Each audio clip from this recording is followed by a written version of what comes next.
Okay, can I start now? Yes, can start. Okay, good. Okay. Well, first, welcome. Good afternoon, and here is good night, everyone. The title of my talk is modeling the quantum vacuum as a dielectric medium based on the Maxwell theory.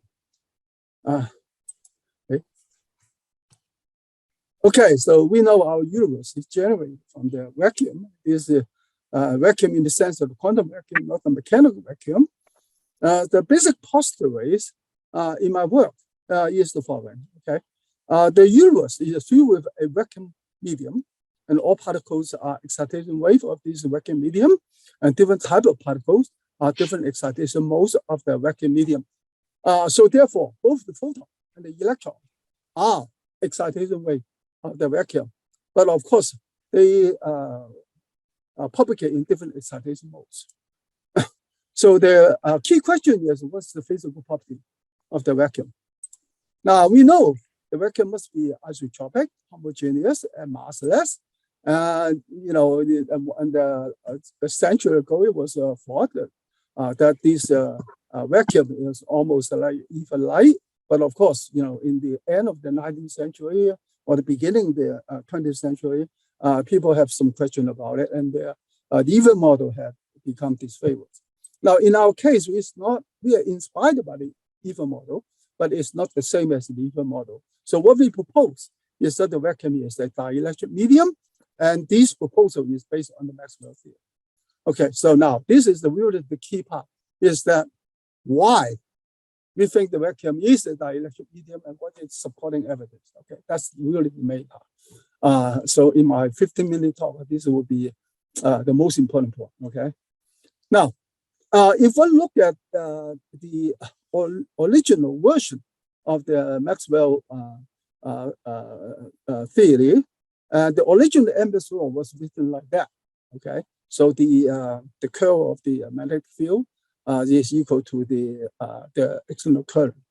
But there's a problem with this original Amber's law because it does not satisfy the condition of charge continuity, which is like that. If you take the diversion of both of these, then the diversion of J is automatically zero. It will not be like that. So to fix this problem, so Maxwell proposed to add a displacement current at the right-hand side of the Ampere's law. And his argument is that, if the medium is a dielectric medium, so when you have an electric field, and then electric field will drive this displacement charge, and then the time derivative of this displacement charge will just act like current. It's no different than J, and it would contribute to the magnetic field. Okay, and so that was the argument. Okay, now so therefore, that what Maxwell did is only valid if the medium is a dielectric medium. Now later, when Maxwell derived the equation of light propagations, he assumed that the J external current is zero, but the D is not zero. So this is a time differential of D is still there for the vacuum. Now, how can that work? That means he must have to make the assumption that the vacuum behaves like a dielectric medium. Otherwise, this time derivative D or the D itself will become zero if the vacuum is just an empty space. Okay, now this is a very important assumption, and somehow very few people take note of that, and this is actually a surprise to me.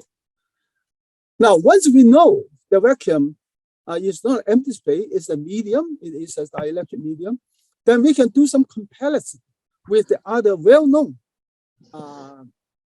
wave medium, such as the elastic solid. So we know sound wave is carried by this elastic solid. Now, in this case, how the sound waves propagate is because the volume element of the elastic solid can go up and down when the sound waves comes by. Now, in the case of these dielectric medium, so you can expect that this electric charge can also come up and down during this wave propagation in the vacuum. Okay. Now, the way to describe them, to have a mathematical treatment, is better to use this Helmholtz theorem, or so people call it Helmholtz decomposition.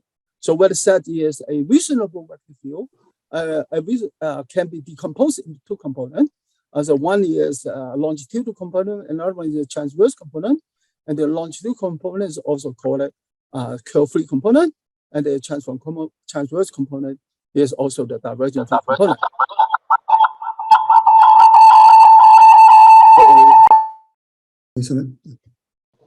It's okay now? Okay.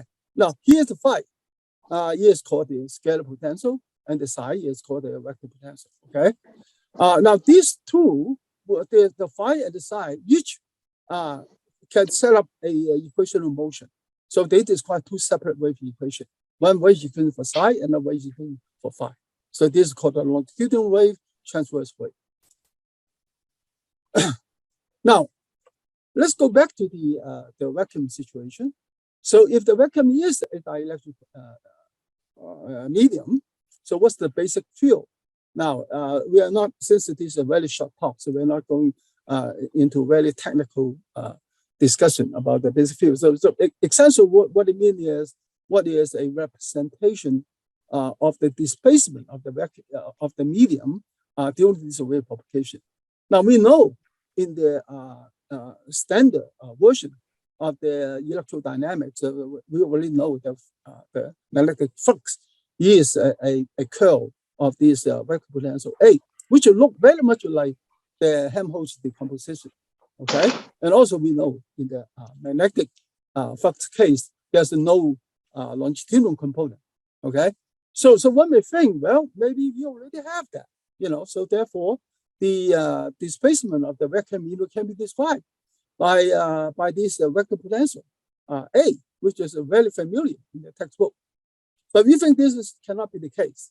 The reason is not for mathematical reason, but for physical reason, because as we said earlier, the vacuum can be modeled as a dielectric medium, not a diamagnetic medium. And also we know there's no evidence for magnetic monopole to exist alone in the vacuum, but you can see many electric monopole. So therefore, the vacuum must be composed of these different electric charge, but not different magnetic charge. So in that case, the physical parameter representing this the movement or the displacement of the vacuum medium must be related to the electric displacement D instead of the magnetic D. Then we can using the Helmholtz decomposition, and so therefore the D can be decomposed into two terms, the longitudinal term and the transverse term, okay? And again, this phi is a scalar potential and C is a vector potential, but since this is representing electric part, so when we call this C, this is a new physical parameter introduced by me, and I just call it the electric vector potential, okay?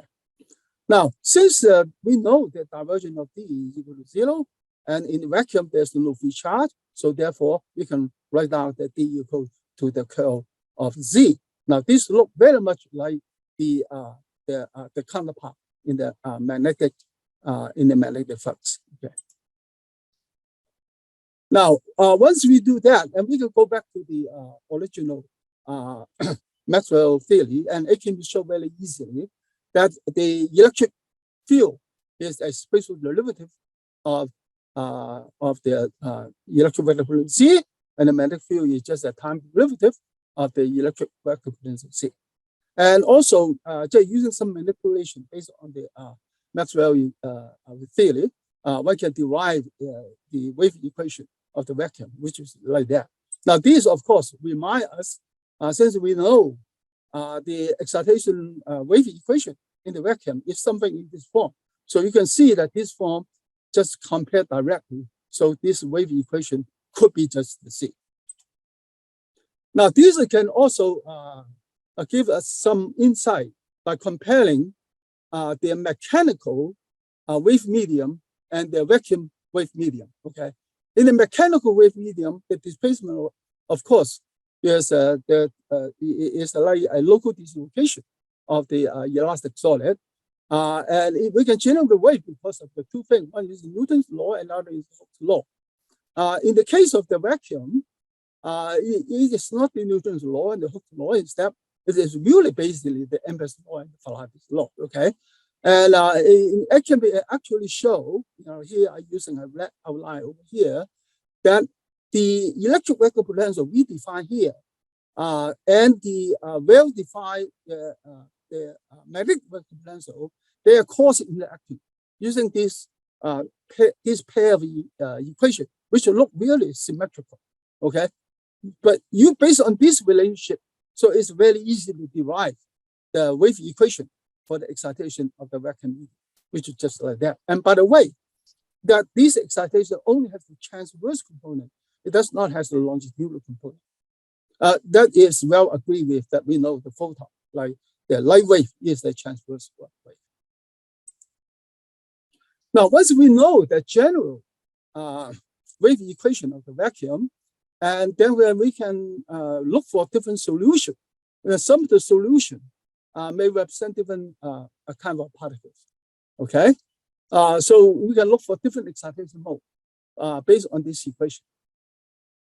Now, this wave equation, of course, we're now facing the major challenges of how to identify the particle associated with a particular solution of the vacuum wave equation. And another important challenge is that can we derive the quantum wave equation for some particle which we already know, such as the electron? Can we derive the direct equation, the Schrödinger equation, and so on, okay? And my answer is that yes, and actually we did go through that process. Here, because this is short talk, I just give you some maybe highlight of that, okay? First, about the photon. The photon is very easy, okay? So using this equation, if we look for the so-called plane wave solution, it has a dispersion relation. Omega is the frequency, K is the wave vector. This is exactly the dispersion relation of light. So this suggests that the plane wave solution represents the wave function of the photon. Now, what about other particles, the massive particle, particularly electron, okay? Now, we can look for the other solution. The general solution of this wave equation of the vacuum, including two parts. One is the a longitudinal, it's a traveling component, a traveling wave component, and a transverse component. Okay, here's the K is the direction of the propagation of the particle. Now, using the separation variable technique, that this wave equation can be separated into two separate wave equation, which describe the motion of the longitudinal component and their transverse component. And the solution for these two components given over here. The longitudinal component of this traveling wave is really just very simple, okay? But the transverse component is actually including two parts. One, this is the Bell-cell function of the first kind, and the n it could be an integer or half integer, like 0, 1/2, 1, 1/2, 2, and so on. Okay. Now, but in addition to that, so there is also a kind of a helicity. Okay, so there is a dependent on the angle. Now, when n equal to integer, so that's so they can be put into 2 pi or 1 pi or quarter pi. But when n equal to 1/2, this repeating would be like 4 pi. Okay. So here are just some examples showing that when n equal to 0, then you can see the transverse wave will look like that, and then when you like electron 1/2 will look like that. And of course, this is take another turn. This is not complete. Take another turn, so it will look different. And then n equal 1 will be like that. Okay. Now, the interesting thing about that is that we call these complex solutions, called a vertex-like solution of the vacuum wave equation. And that has a dispersion relation different than for the photon. There is an additional number here, is L squared. Now, this actually, we think that dispersion relation suggests that it is representing a particle with less mass. And how do we know that? And we know that because this dispersion relation gives the energy momentum relation of a massive particle. Okay, now this can be shown very easily because we know that omega is associated with energy, and the K is also K. And also further, we know the momentum equal to mass times the velocity, and velocity equal to group velocity of the wave packet. From that, you can really derive, you can really show that this dispersion relation directly give you the energy momentum relation, and also the areas that actually associated with the vast mass. Okay, and the other relations, the well-known relations, can also be derived. In fact, these are suggested the so-called relativity relations are due to the wave properties of a particle. So now to just to summarize, because my time is up. So in physics now, there are two different views of the particle. The mechanical view is the wave view. Actually, I noticed from the F-chat, many people in this mini conference have some favorable feeling towards the wave view. So maybe we have more common than difference. Okay. Now in the classical world, the particle is regarded as a point mass, and of course, the physical law should be the Newtonian mechanics. In the quantum world, we think there's no such thing as a point mass particle. They are just wave packets, okay? And the correct way to describe the motion is wave mechanics. But now in the so-called standard model, sometimes people mix the two. Sometimes they use this so-called point mass concept to describe the particle, and sometimes they're using wave. And this sometimes may cause a confusion. Okay. And finally, okay, so this, that in our world, why we think the wave can represent a particle is because even though in the quantum level, in the microscopic level, they are wave, but in the macroscopic level, they look like a particle. And that's because there's a one-to-one correspondence. Because the frequency is related to energy, and their wave vector is related to momentum, and their transfer vector is related to vast mass, and the group velocity is related to the speed of the particle, and the dispersion relation is related to the energy momentum relation. Okay, and if people are interested, they can look up some of my previous work. And thank you very much. Thank you very much for this very, very short talk. My apologies for interrupting. Let us the discussion at the end. Okay, so one, maybe two very brief questions, and John can start.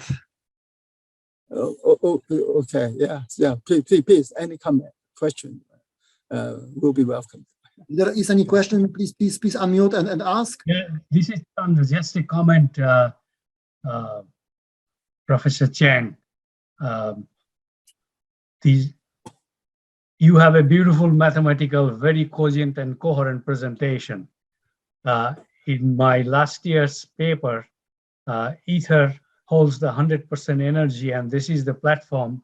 I have said the same thing as an experimentalist, and actually derived Maxwell's wave equation using Newton's second law, and there I redefined epsilon naught rather as epsilon naught inverse as a electric tension and mu naught as magnetic resistance to bring analogy with the mechanical string wave propagation. I will send you that paper. It's yeah, please. I will let you. I mean, you have a beautiful mathematical presentation. What I have conceptually hand waving way I have published last year. One comment. Okay. Professor Chang, John Williamson here. Yeah. Are you familiar with De Broglie's thesis, where he describes the relativistic relationship between a relativistic wave particle and derives De Broglie's P as h bar k from that? In other words, what you're showing as a result was actually a thing which he derived as a in the beginning of De Broglie's famous relation. So you should have a look at it, and there's a lovely translation of that available in English now, and has been recently, just for information. Do you say Dubai or the? Sorry, I mean. No, De Broglie, Louis De Broglie. Oh, De Broglie. Yes, his thesis. The French. Read his the thesis. French physicist. Okay, yeah. Yes, okay. yes, Okay. that guy. The famous De Broglie. Okay. Sorry. My ear is not, my hearing is not very good, so that's why. No, it doesn't matter about the hearing. I'm not worried about that. Okay. Yeah. It's just if you Roy find did the same thing as you, but the other way around. I welcome. Yeah, please. Good. Please. I mean, this is like helping, okay? Because I Read like it. to know. You know, Yeah, because good. science is something that you keep working together, everyone, Yeah. you build Yeah. on other people's knowledge, okay? So Yeah, that's I right. welcome that very much, okay? It's a So I would like beauty. to, The French is beautiful. If you read what people French, it's think. fantastic. Thank you very much. So now John can start. I have to get my screen shared here. Okay. I gotta go to, Next one. okay, so I do appreciate the previous talk because it fits perfectly with mine. And so my presentation is a wave-based model of the universe. And it summarizes a soliton electron model and also makes 3 predictions. The quantum field theory predicts that the quantum vacuum has Planck energy density. This is roughly 10 to the 113th joules per cubic meter. However, the observed energy density of the universe is 10 to the minus 9 joules per cubic meter. This model assumes a single field, and I'm going to call it the universal field, is the foundation of everything in the universe. This field has a mathematical energy density of 10 to the 113th joules per cubic meter.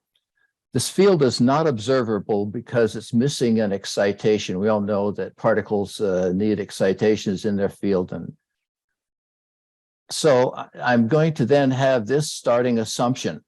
On the scale of Planck length, the universal field has Planck length vacuum oscillations at Planck frequency. This is a quantifiable quantum mechanical acoustic medium. All of the properties of this field equal 1 in Planck units, in natural Planck units. Here I have one way of depicting this. These oscillations are at Planck frequency and they're fluctuations that are Planck length. The structure of the universal field. The oscillations are at the speed of light. If we multiply Planck length times Planck frequency, we get c, so that this is a natural reason why waves in this medium should propagate at the speed of light.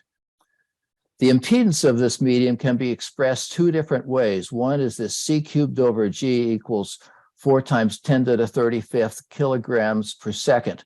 This, by the way, is derived both from that assumption that I started off with, but also people working with gravitational waves have determined that the gravitational waves seem to be encountering this impedance if you assume that they're propagating in a medium. This impedance is so enormous that a wave rotating at the electron's Compton frequency and wavelength generates an electron's energy with an undetectable amplitude of Planck length. So the universal field is also a superfluid.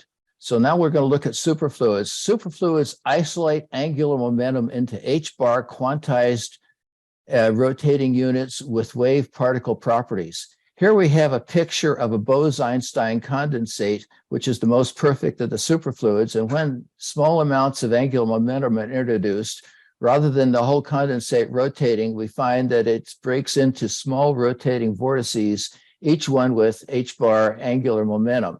So I'm saying that this is analogous to the electrons in the universal field.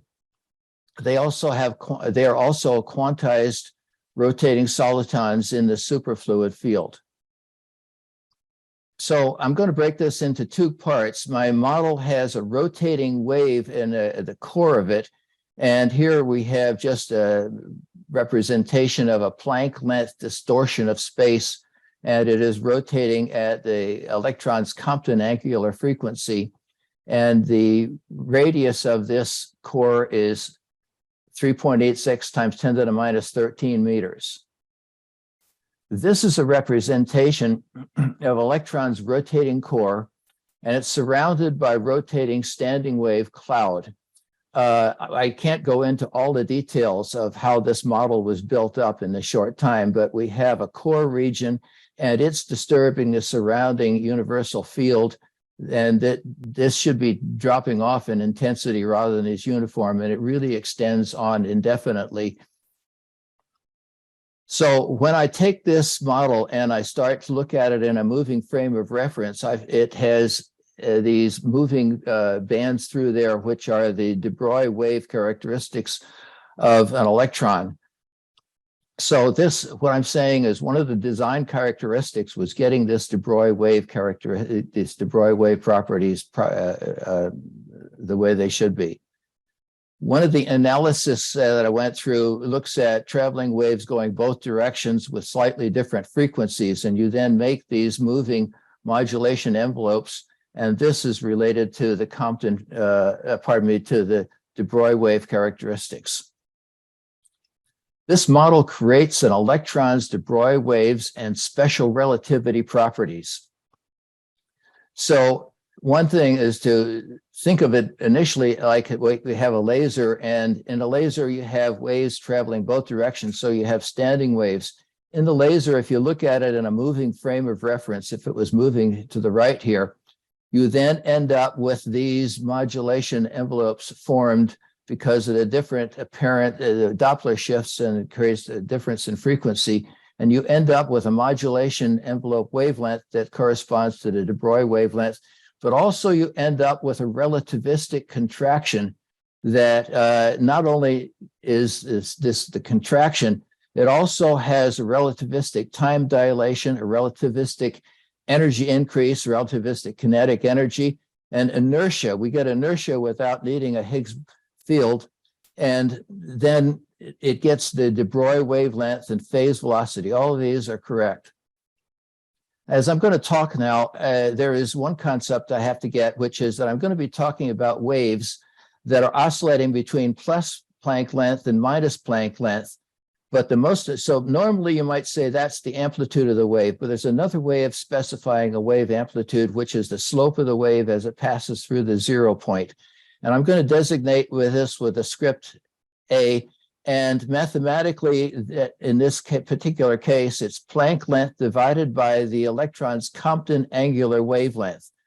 The electron's Compton angular wavelength, again, is 3.86 times 10 to the minus 13. So when you get that out, this is 4.18 times 10 to the minus 23. So when you see this symbol, you can just say this translates into this specific dimensionless number.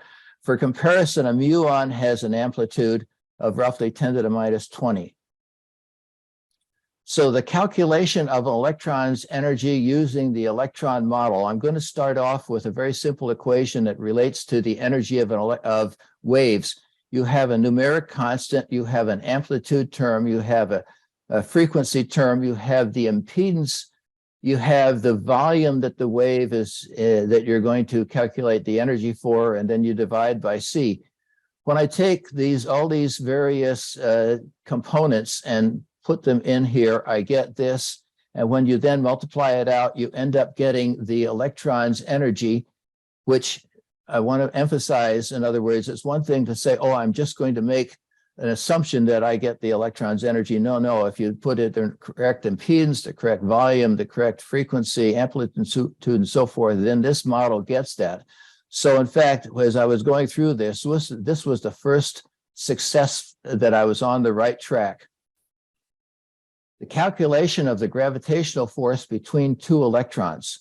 So I start off with the universal field has a maximum frequency, which is Planck frequency, and this makes it a nonlinear medium. The standing waves in a universal field create a linear distortion and a much weaker nonlinear distortion. The electron's electric field is the linear part, and the gravitational field is the very weak nonlinear part. Inside the core, the linear first order strain amplitude is this amplitude that I talked before times the square root of alpha. I can't get into the details of how that gets in there, but there is a rationale. The second order nonlinear gravitational strain amplitude is this amplitude squared. It turns out that when you're dealing with waves that are nonlinear, you have a first order that is the linear part, and then the nonlinear expansion starts off with amplitude squared, and that's where I get that.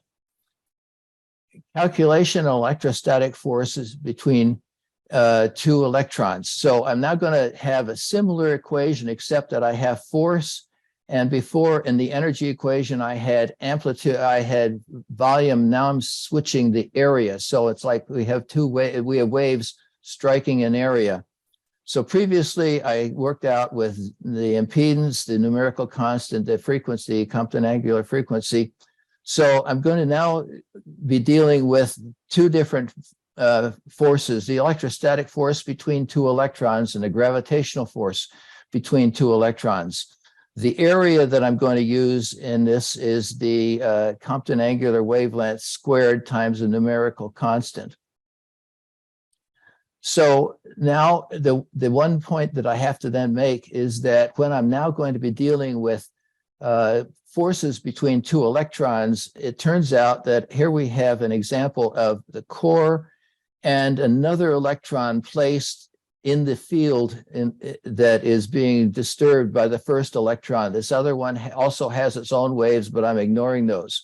So in this example, I have the second electron core 4 complete Compton wavelengths from the first, or 8 pi Compton angular wavelengths from the first.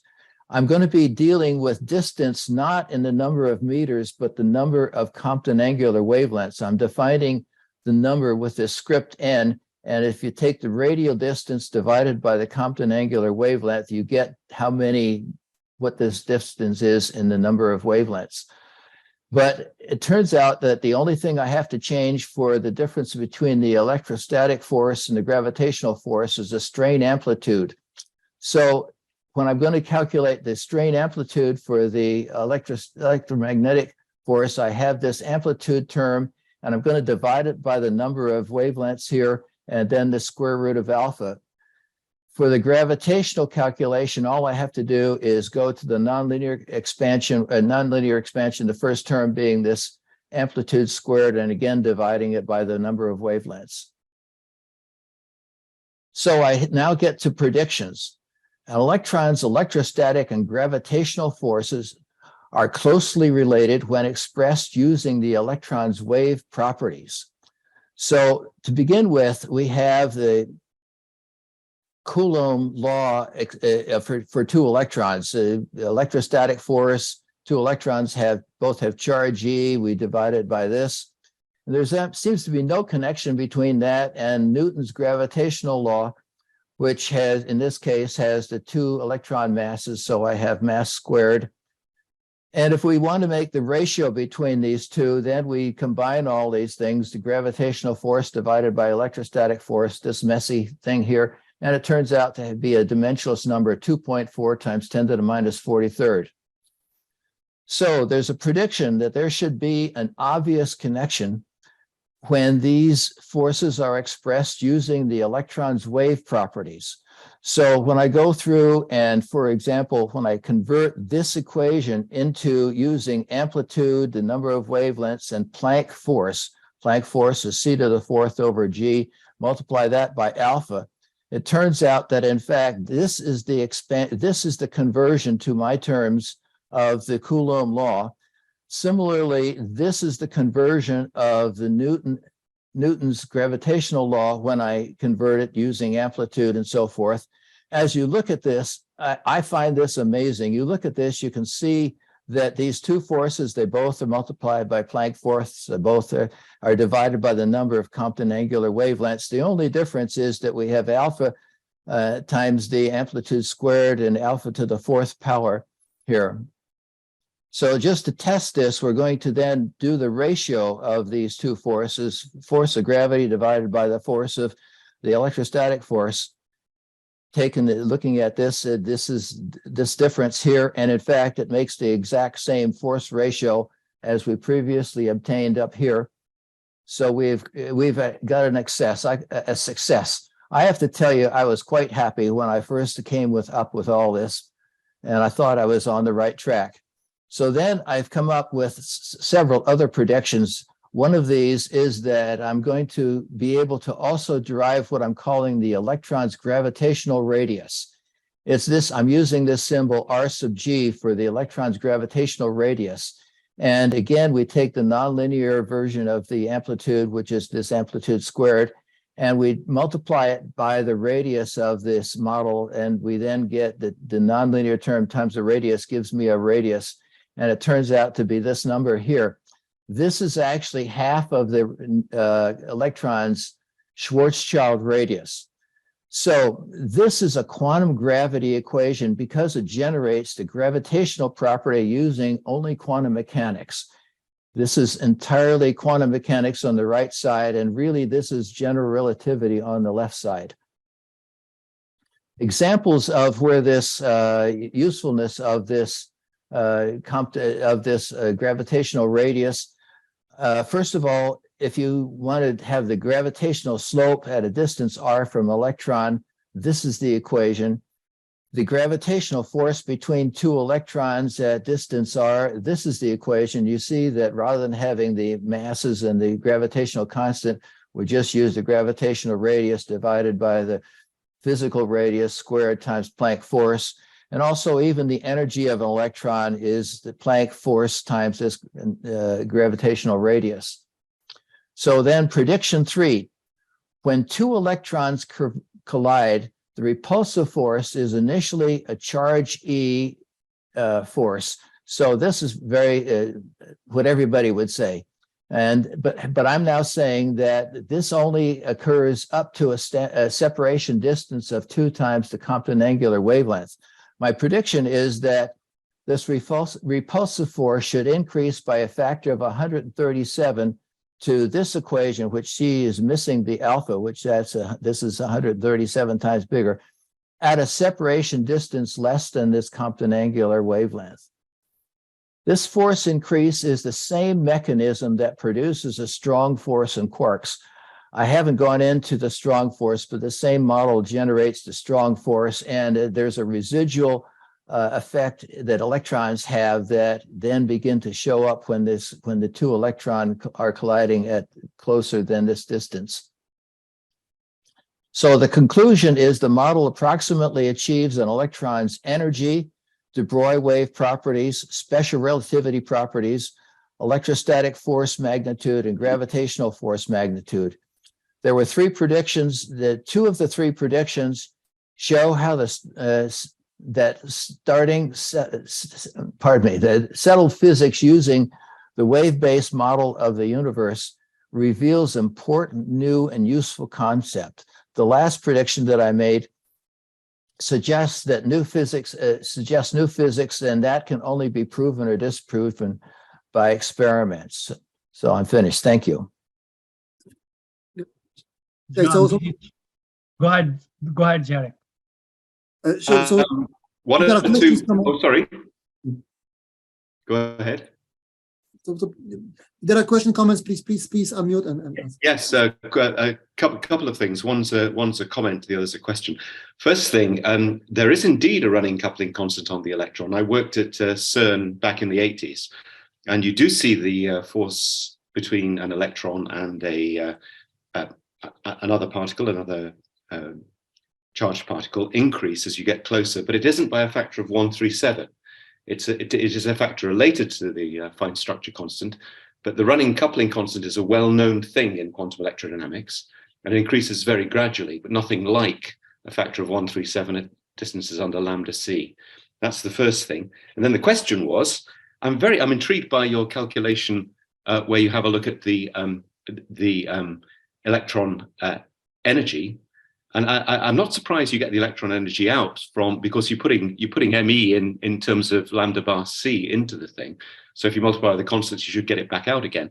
But you said it was within 99% of it. I'm interested in the other 1%. What's the 1%? So I'm saying that I'm using what I'm calling the electron's mathematical radius, and I'm ignoring the energy that is in the electric field and the magnetic field external, so that outside that wavelength, it's something like 0.6%. It's 0.1% approximately. Well, it depends on, so which radius are you using? I'm using this 3.86 times 10 to the minus 13. This is the Compton angular wavelength. Yeah, there's a couple of things. One thing, there's a factor of 2 missing in that because the electron goes around, because of the fermion, it goes around twice, not once. So you should half the radius. And the second thing is there are really 2 radii involved. One of them is that, which is lambda c over 4 pi, rather than lambda c over 2 pi, which is what you're using. And the other one is that the maximum radius of the electron, outside of which the thing can't rotate, isn't given by a radius of lambda c over 2 pi, but given by a radius of lambda c over 2, which then changes the thing to rather than 99%, it would be 99.9% you would get, because that's about 0.1%. Just a couple of comments. So I'm going to say that obviously further research has to be done, but I'm thinking that perhaps that factor of 2 is associated with the fact that those de Broglie waves look like they have no, the factor of 2 is that a fermion goes around twice before you get back to 720 degrees before you get back to the starting position. That's where the factor of 2 comes from. That's another discussion, and I get a different answer of how you achieve that. There really is no physical thing rotating. It's a wave going around, and if you try to rotate a wave, you're already going at the speed of light, so you're going to get a phase lag as you try to rotate it. And in fact, the calculations were, if you want to look at them, you and I were both at a conference in 2016. Martin van der Mark presented a paper on the de Broglie stuff and its motions, which is interesting for you too, Donald, by the way, because that also gives the harmony of phases thing, which de Broglie talked about. So Martin's paper there, where he talked about the electron as a beat box, as something which kind of breathes and heartbeats, as it were, and that that external beat is the de Broglie beat, but that's calculated properly for the lambda c over 4 pi. So that gives the proper calculations, and all the calculations are in there. So if you want to look at that, I think we should continue with the next talk. yeah. Yes. Go for it. Thank you. So please, Alexander, if you can share your slides and start. Alexander, can you hear us? Chandra, just a general comment that again, Jarek, I'm glad to see that you are running it, and John Williamson and John Macken. You would recall that I was running Nature of Light Water Photons under SPIE. That was not the right platform to get into further physics.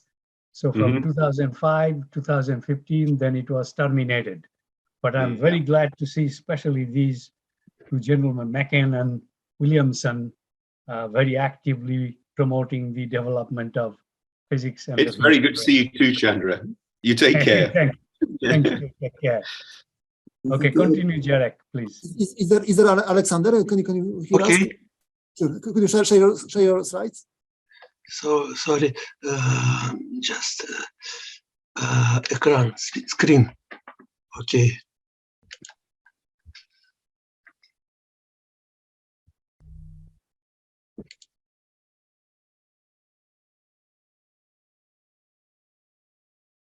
So the screen is seen.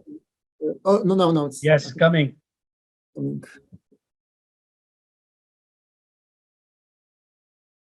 Yes, it works. Yes. Can start. So, okay.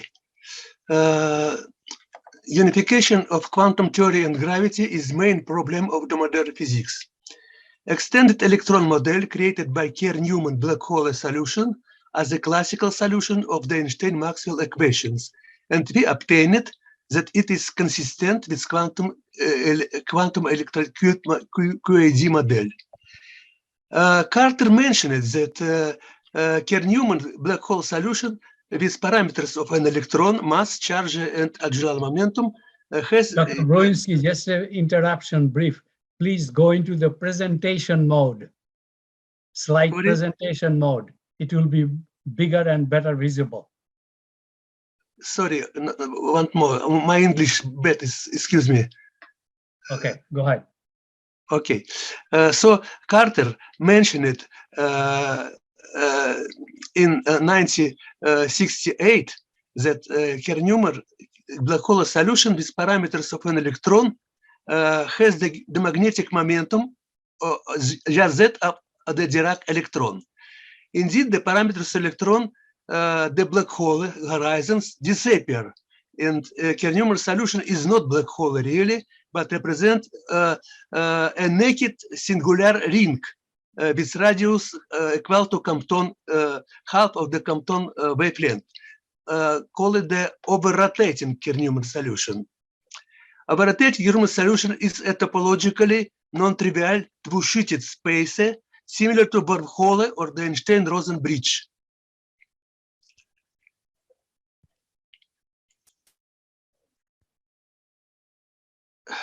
Sorry, next.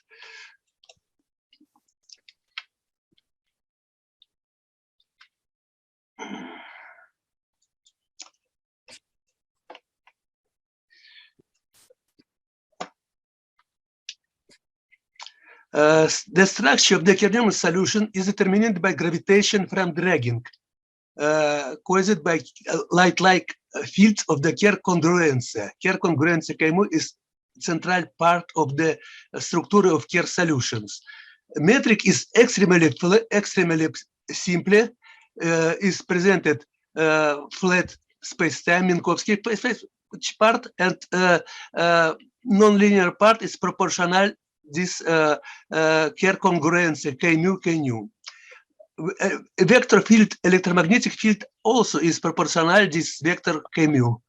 So the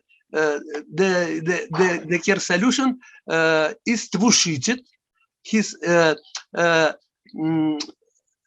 face part and back part. So they differ. The difference because for face part, Kerr congruence is tangent to the Kerr ring and going out the Kerr ring. This Kerr ring and Kerr congruence is for ingoing congruence for back parts of the Kerr solution. Ingoing congruence is going in on the Kerr ring, tangentially to Kerr ring. Kerr ring is rotating with velocity of light. It is central part of Kerr solution. In form, metric represents, as I thought before, a Kerr singular ring shown here, Kerr singular ring, and shown here, Kerr singular ring, and the line, the vertex of light-like rays, like drain hole. So there is two sheets of metric: sheet of ingoing and going through this singular ring. They becomes the outgoing congruence, Kerr congruence. So this two-sheeted character is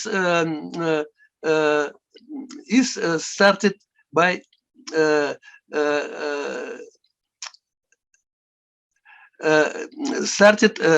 considered by Israel in 1917, considered electron as truncated negative sheet of Kerr-Newman solution and replaced the Kerr disk by a surface with consistent matter distribution.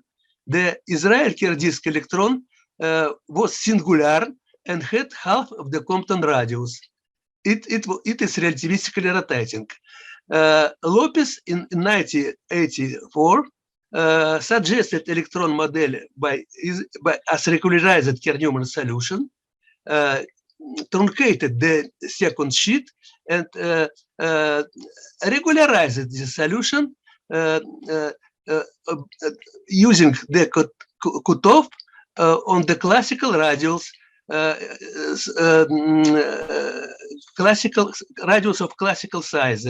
In result, Kerr solution take the form of a disk of Compton radius and classical thickness. Our Kerr solution, this was started about 60 years ago, is considered electron model another. And principal point is that is published only recently, is based on the Israel and Lopez model, but has two important features. First, Wilson lines, Wilson loops, interacting Wilson loops formed by gravitating frame dragging. It gives strong effect which has not previously considered in particular physics. And second, the electron becomes dressed. The Kerr-Newman ring electron is a classical solution of Maxwell's equation. This ring is considered as a baryelectron. The truncated Israel and Lopez negative sheet we identify last time with positron. So two-sheetedness is considered as two sheets, sheet of electron and sheet of positron, which forms the electron-positron vacuum of dressed electron, according to Kerr. So, in fact, positive sheet, it is sheet of electron, and negative sheet after reflexing and turning into outgoing congruence is sheet of positron. So these two sheets shown here, metric is, as I discussed, is here, and replacing negative sheet with a mirror space, we obtain two-sheeted space with front and back sides associated with two different Kerr congruences. In this case, two different metric appears and two non-boundaries of two boundaries forming Wilson loops, two Wilson loops with two vector potentials which are married along the Wilson loops. One Wilson loops here and one Wilson loops here, different orientation. As a result, classical baryelectron is formed by massless relativistic string placed on the boundary of the relativistic rotating disk. One turn of the disk corresponds to electron, and second turn corresponds to positron. Quantum dressed electron is associated with superconducting core of the electron, including the mirror sheet on the as the sheet of positron. Hamiltonian of the massless string, string is massless, and this equation lead to appearance of that Hamilton automatically linearized, and Schrödinger equation takes the form with two contribution, plus contribution and minus contribution. In this case, the moment vector is decomposed in the translation part related to moving particle as a whole, and angular momentum related to rotation of the ring string in direction. Mass of the ring string arises from the relativistic rotation. And in fact, by relativistic rotation, Lorentz shrinks the size of the Kerr ring to point. There is in fact, no contradiction between point particles of quantum theory and ring string contradiction because of ring string shrinks to point by relativistic rotation. The Heisenberg and Schrödinger state vectors are contacted by unitary transformation, in which unitary factor corresponds to kinetic energy of rotation of the string. Classical string acquires longitudinal excitations, which are allowed in the case of non-critical string.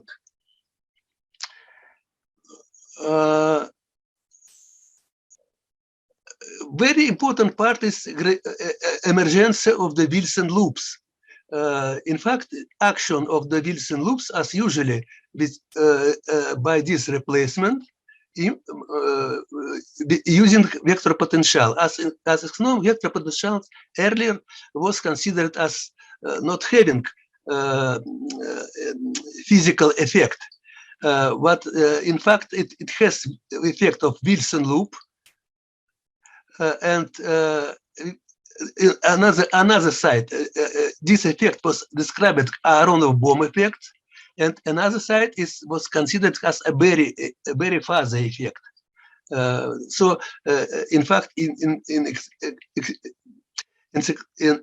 Wikipedia, we can see that there is almost unknown, unrelated effects, but really it is just the same effects. Boundary of the Kerr disk has two sharp boundaries. Two-sheeted disk has two sharp boundaries where the vector potential is concentrated and smeared by wave dragging, forming Wilson loop. Wilson loops formed by potential, which dragged, it is given by this formula, and integrating over the loop gives the phase increment, and this phase increment should be integer, and we give quantization of angular momentum and even the series of quantum states, 1, 2, 3, and so on. Because of that, there are solutions which indicate the possible existence of the other leptons. Wilson loops, we consider Wilson loops 1, but this is analogically, there is Wilson loops 2. The mirror potential creates the mirror border, Wilson loop 2, and integration gives opposite sign. So this signs is really mutually compensated. Gravitation contribution from Wilson loop negative is almost equally compensated contribution of positive loop. However, there is a relatively small asymmetry related with this asymmetry because equal to electrostatic components, because associated with electromagnetic mass of the electron, usually described by this expression. This term is included only in the retarded potential and not in the outgoing, but in the retarded potential of outgoing Kerr congruency, but it's not in the ingoing Kerr congruency. And in the result, we see that, but just this letter M in going in the Dirac equation and going in the mass equation usually considered for electron. Emergence of the monopoly anti-monopoly pairs. According to Stokes' theorem, the Wilson loops should generate a magnetic flux equal to half of the quantum of the magnetic field. This means that the Dirac monopoly must be born. But a monopoly cannot be born alone, and a second Wilson loop should create an anti-monopoly. Therefore, the two Wilson loops placed on the boundaries of the Kerr disk create a magnetically coupled pair consisting of a monopoly and a magnetically bound anti-monopoly. That is Cooper pair that gives rise to superconducting state in the core of the Kerr disk. Renormalization, like the usual considered quantum electrodynamic, according to quantum electrodynamics, the rest mass should be formed as the sum of the unknown very big expression which is diverging. A diverging expression corresponds to gravity created mass. It should be reduced by the hidden part during the realization process. So it's all. Thank you for attention. Thank you very much. Are there any questions, comments? I have a comment. Alex, I love what you're doing. I think it's wonderful work, but I think you're making two big mistakes. And I think your two big mistakes are what you try to tie it to. You're tying it to string at one end, and that's probably quite a big mistake because they're pretty crazy, some of those things. And then you're trying to tie it to gravitation at the other end, when I think you should be talking about a single universal force. Because I think your work stands alone in terms of doing that. I don't think you need to tie it to gravitation or to string theory. I think it should just stand in its own merit. And I think that people are getting it less attention than it would otherwise have because you're doing that. Otherwise, I think it's wonderful. Thank you. Okay, thank me. Let me answer. First of all, the string which I considered here is absolutely nothing common with usual superstring theory, because first of all, it is classical string, and it is size of the string is Compton size, because it is absolutely another string. It is not string of string theory. I know. That's why you shouldn't call it string. That's why you shouldn't call it string. String, because really Kerr solution represents a singular ring string. I understand, but yes, when it is a string. It is string from classical point of view. Yes, so don't use the word string. Yeah, because of vortex and yes, it is line. It is line. It's Nielsen-Olesen superconducting line. Yes, this is placed on the border of Kerr-Newman. String, it's light. This is like string. Yes. No, it is described by string. Okay, but I think, as I say, I think you're making a mistake by using the word string. I don't know what the word string is in Russian. Maybe it's a different word in Russian, but in English it's... Anyway. Okay. Sorry, that was my comment. I'll shut up. Thank you. So maybe could you stop sharing and if Manfried can share. I will try to start sharing.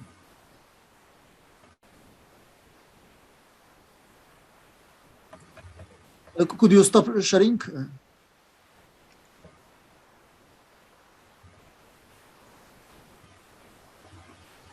Start sharing. Okay, let me. I can. It's. I have to. Okay. Yes. Do you see my screen? Yes. So I speak about the geometrical model with which I will describe electrodynamic phenomena. We were asked to answer fundamental questions. I give an answer to the first questions.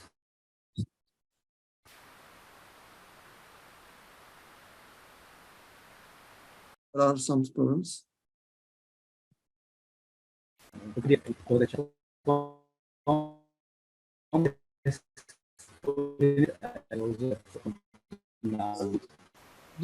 connection is very. Something wrong? Yes, so there is some problem with connection. Okay. You don't hear me? No, now it's better. Now it's better? Yes, and this model has a nice picture of spin. Spin as origin of as contribution to angular momentum also. I don't answer the questions about quantum mechanics, strong and weak interactions. So imagine we have only space-time. What can we explain? We can explain non-trivial metric G mu nu, we can explain gravitation. And I have rotating frames in R3. So these rotating frames I describe with the rotational matrix from SO3. SO3 has a twofold covering group, which is SO2. And this agrees with S3. SU2 corresponds to S3, and we have three quantum numbers, which is pi3 of S3, pi3 of S2, and pi2 of S2. They correspond to spin, charge, and photon number. I have also non-topological excitations, which I can relate to dark matter and dark energy, but this is a side remark. So field variables. Field variables are this rotational matrix D of SO3, or simpler, the double covering group S of SO2, and I call these matrices, these elements of SO2, I call Q of X, like quaternion. So the difference between SO3 and SO2 is that every field configuration is doubled. This means field configuration with plus minus are identical. So, sorry. SU2 is isomorphic to S3, and we need to describe a soliton, we need 1/2 of S3. So this Q of X, this quaternion field, rotational field, has a real part and a vectorial imaginary part. You may know that you can write it with cosine alpha and sine alpha, or with Q0 and Q vector and Q0 squared plus Q vector squared is 1. So this is the basic field. Basic field is Q, never forget the sign, which is element of SU2. I calculate derivatives of Q, d mu Q. These are just tangential vectors on S3. If you have here S3, then this is the Q field here, a point. So to every X corresponds a point on S3. So this means a rotational matrix which describes rotation of a tribein, of a triad. Then these tangential vectors are just vectors here. So, and I can define with d mu Q, Q dagger, I can define these vectors, gamma mu vector.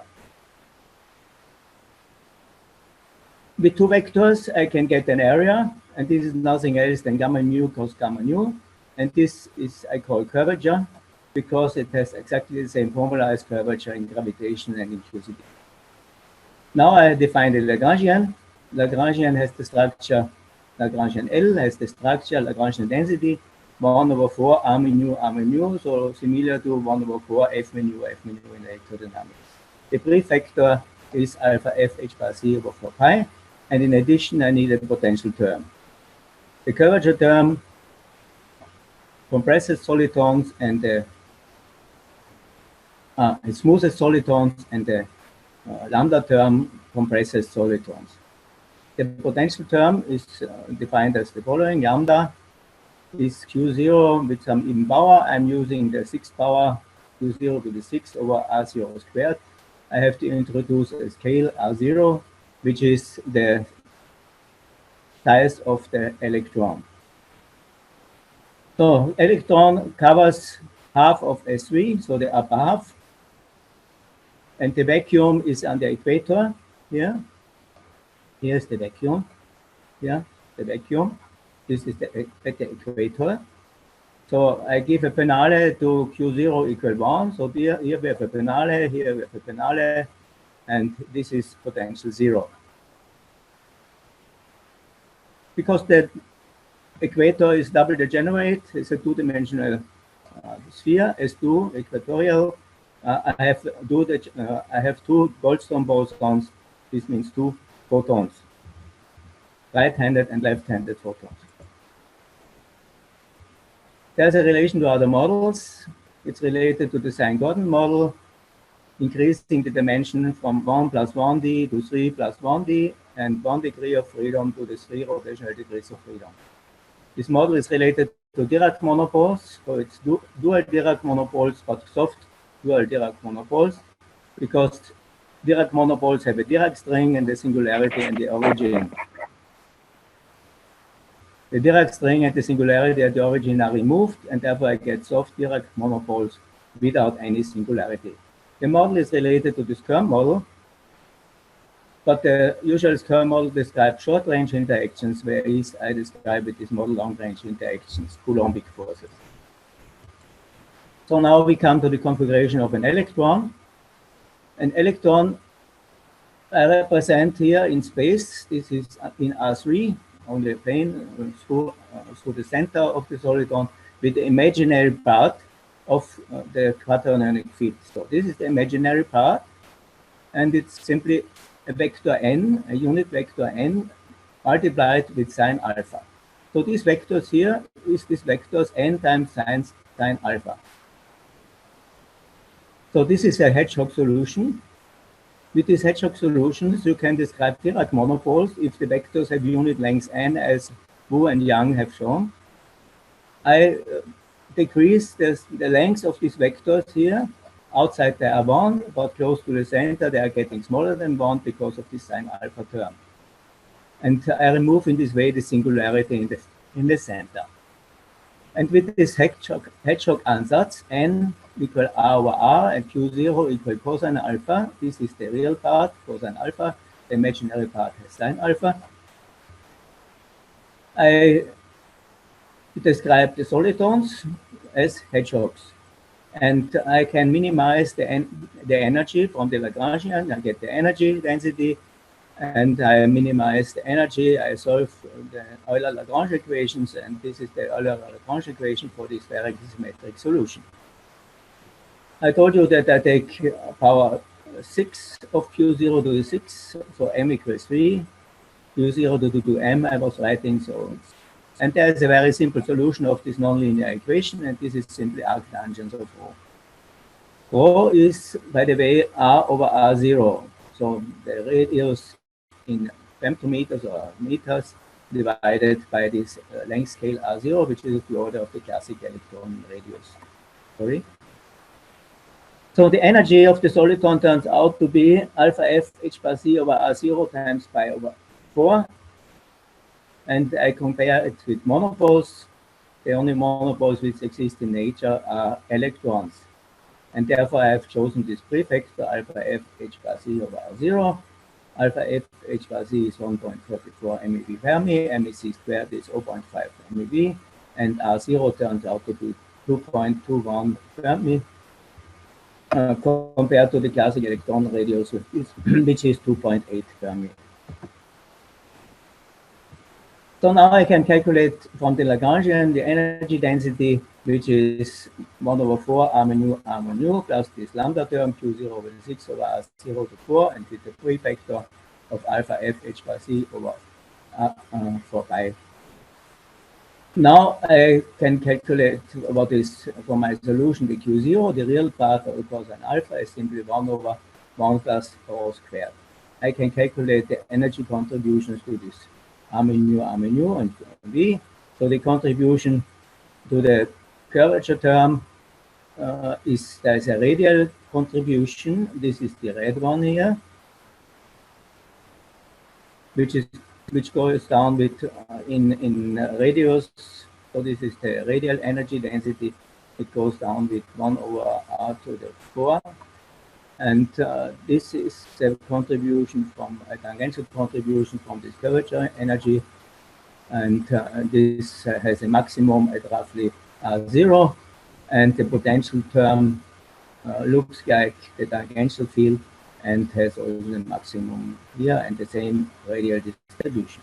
So this is the red curve. The radial field is the electric field, and it corresponds to electric field energy density of a point like electron.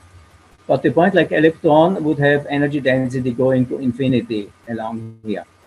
And you see that this infinity is cut away and everything is finite. Going here, energy density r squared. This is simply geometric effect of the radius of a sphere. So I have 4 types of monopoles. I started with this one, vectors outside and northern hemisphere of S3. I can make 2 transformations. One is center transformation, C, and the other one is parity transformation. If I do a parity transformation, I end up here. And I have 2 quantum numbers. I told you, one corresponding to the charge and the other one corresponding to the topological charge, which is nothing else than spin quantum number. And this is the spin projection. So this is if I call this quantum number charge quantum number Z equal 1, so electron has then minus E0 times C. So this will correspond to the electron, and it's half topological charge. If you cover the whole S3, then I call this topological charge 1, and this is covering half of sphere, and it's topological charge 1/2. So if I make parity transformation, you see vectors are pointing inside. This means that the charge is changed to -1. So instead of electron, we have positron, and the projection of topological charge is changed to -1/2, So it's spin 1/2, but magnetic quantum number minus 1/2. If I do a center transformation from this configuration, I have to reverse from the northern hemisphere to the southern hemisphere. So this is the north pole, this is the south pole, and yeah, and you see that charge is again the same as here. So this is an electron, but this is electron with spin down. So if I do if I do only C, this is Z times B. If I do only C, only center transformation, I go from northern hemisphere here to southern hemisphere, and I reflect the vectors. So this is electric charge -1 and topological charge 1/2. So once again, if vectors are pointing outside, then this acts as topological as electric charge of an electron. If vectors are going inside, it acts as electric charge. This is also electron pointing outward. This is positron vectors pointing inward, This is also positron. So these 4 solutions correspond to the 4 solutions of a Dirac spinor. I don't have time to discuss. Of course, in order to get Dirac equation, I need to accept rules of quantum mechanics. This means vectors of Hilbert space represent as solitons. I have to accept Born's rule and the canonical commutation relations, and then I can come to Dirac equation. That's what I wrote in a recent paper. I can compare with Maxwell's electrodynamics, and I find several agreements. Lagrangian is Lorentz covariance. The laws of special relativity are respected. Charges have Coulombic fields and fulfill Gauss law. Charges interact via 1/r² electric fields. This can be shown easily analytically. Of course, I don't have time to show it here. We have a local U1 gauge invariance. This corresponds to the basis on S3. To every point on S3, there belongs a local basis. And if I rotate this local basis, this corresponds to a U1 gauge transformation. There are 2 degrees of freedom of massless excitation of photons. In distinction to Maxwell electrodynamics, I have electric charges which are quantized, like the magnetic charges of Dirac monopoles. Charge is a topological quantum number. I have mirror properties of particles and antiparticles due to the topological construction. Okay? Particles and antiparticles have the same mass and opposite charge. The mass of solitons is completely due to field energy and finite. Charges and their fields are described by the same degrees, same as the 3 degrees of freedom, and these are interpreted as orientations of spatial tribands. Spin has the usual quantization properties and combination rules. There are 4 basic configurations of solitons corresponding to the quantum numbers of Dirac spinors. There are distinctions to Maxwell electrodynamics, but I think my time is over and I have to stop. Rather unexpected is that spin and magnetic moment are dynamical properties. Yes, electric and magnetic fields are perpendicular to each other, as we know from vacuum and Maxwell electrodynamics. Yeah, final sentence. Physics is measurement of distance of objects and times of events. This may indicate that physics is geometry and not algebra. We should use algebra to describe the geometry. In general relativity, Wheeler told space-time tells matter how to move, matter tells space-time how to curve. And my addition to for electrodynamics is charges and electromagnetic fields tell space how to rotate. Thank you very much. Thank you very much. Are there any short questions, comments? Yes. Manfred, I really enjoyed that. There's one thing I missed, though. I missed the boundary conditions that you had. You stated that boundary conditions on the charge density were R over I0. But what limit did you put on that? Did you put a fixed boundary, or did you? What did you do? No, boundary by construction, the field is everywhere finite, and the calculation gives finite value. Yeah, but I adjust this value. I adjust this value to the mass of electrons. That's it. Ah, okay. So you put there's only one parameter. There's only one parameter. This is R0. This is the size of the soliton. I understand. And I adjust this size to the electron mass.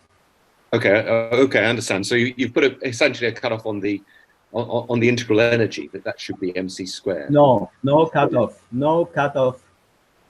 You just said that you limited everything to the mass of the electron. That's a cutoff, because your hedgehog showed an increase going outwards, getting bigger and bigger. Adjust. No, you see. Wait a minute. I have to go back to my. Yeah. Okay. I will also talk about it. Yeah, this thing. You see, I get an expression for the energy of the soliton, which is finite. The only parameter is this parameter R0, which is a parameter in the Lagrangian. You see this? Okay, so that parameter corresponds to the mass of the electron. Okay, I get it. Good. Okay, I missed it. Yeah. Thank you. Okay, thank you very much. Thank you. So I will start that. I will continue. So it's very similar model. I will stop sharing. Sorry. Yes. Okay. So if it's okay, so maybe let me. Okay. So if somebody could. How do I stop sharing? You can see my slides, I hope.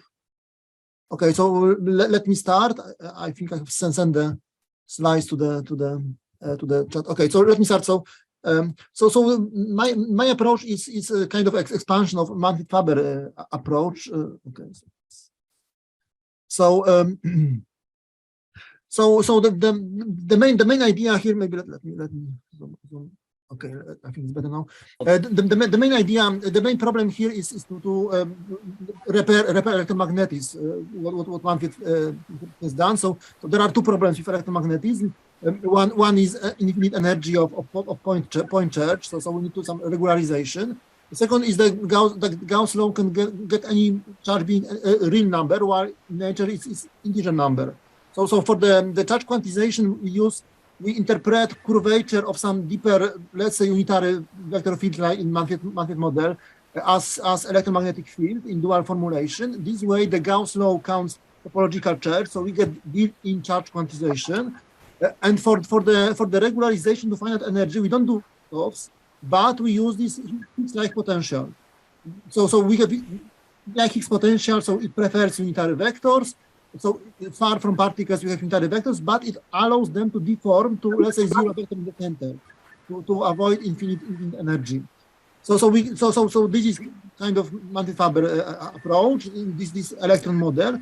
So, but it misses a few things, like magnetic dipole moment of electron, like the 3 leptons. So my expansion is kind of from uniaxial to biaxial in language of liquid crystal. That I start recognizing these twists of the field magnet is using. So I'm starting recognizing these twists, and I interpret it as quantum phase. So now I have a field in vacuum of three vectors, not one, but of 3. So one is the long one, and now I recognize the twist. So now I can have a hedgehog as a charge, electric charge, using one first, second, or the third axis. So I get 3 times of hedgehog, and I interpret them as 3 leptons because they have the same topological charge as electric charge, but they have different mass. So we get also if trying to align the second axis on the surface, we cannot do it due to this Haley-Bolt theorem. So we have additional singularity, magnetic dipole-like conflict. So we get magnetic dipole moment from this conflict from Haley-Bolt theorem. Also, going to 4 dimension, we should get not 3 by 4, but 4 vectors in every position. So I imagine that there is this 4th vector along time direction, and its tiny perturbations get a second set of Maxwell equations for gravity.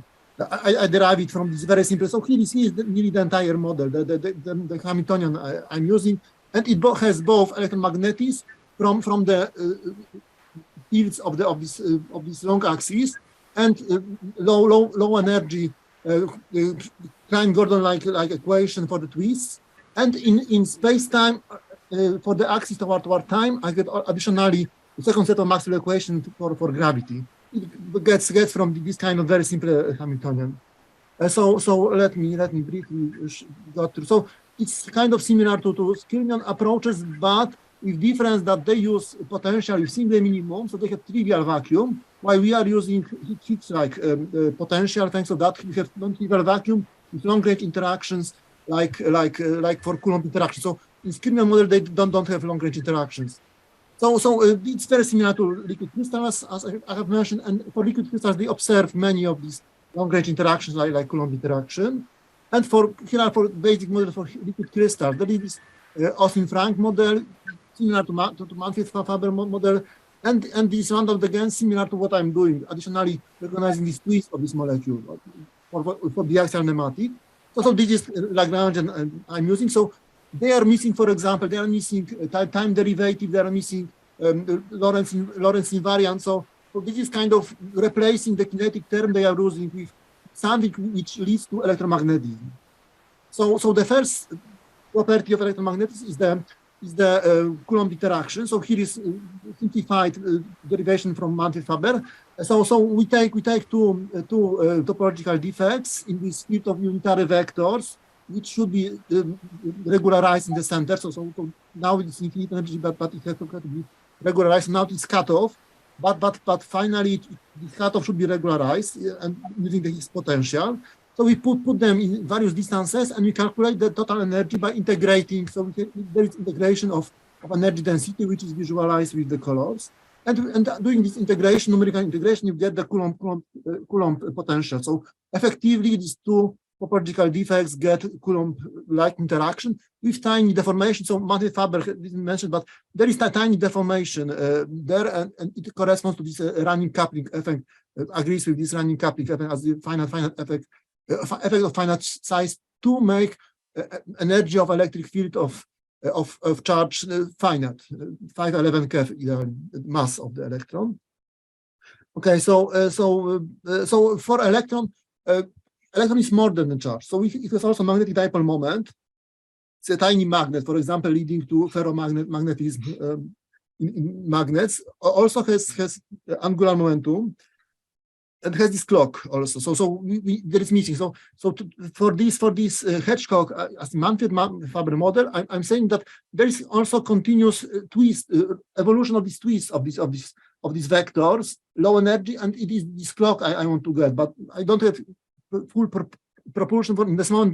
But there is this degree of freedom of vacuum for this quantum phase. It is governed like Klein-Gordon-like equation, but not exactly. Okay, so let me talk about further particles. So here are the three leptons by the Hedgehog of one of the three axes. Then I have this fluxon-like because of like strings. They are called by strings, but they are, let's say, fluxons maybe if cross section like this. And so there are three of them. So they are very stable, like kind of neutrino, very stable. Three masses, we can oscillate kind of between them. By rotation, you can go from one to another. So they kind of resemble neutrinos. Then we have more complex knots, like this simple knot that we have one, this fluxon, and the second around it. And it's kind of resemble baryons. So what is very interesting is that this external loop around it changes the configuration of this internal.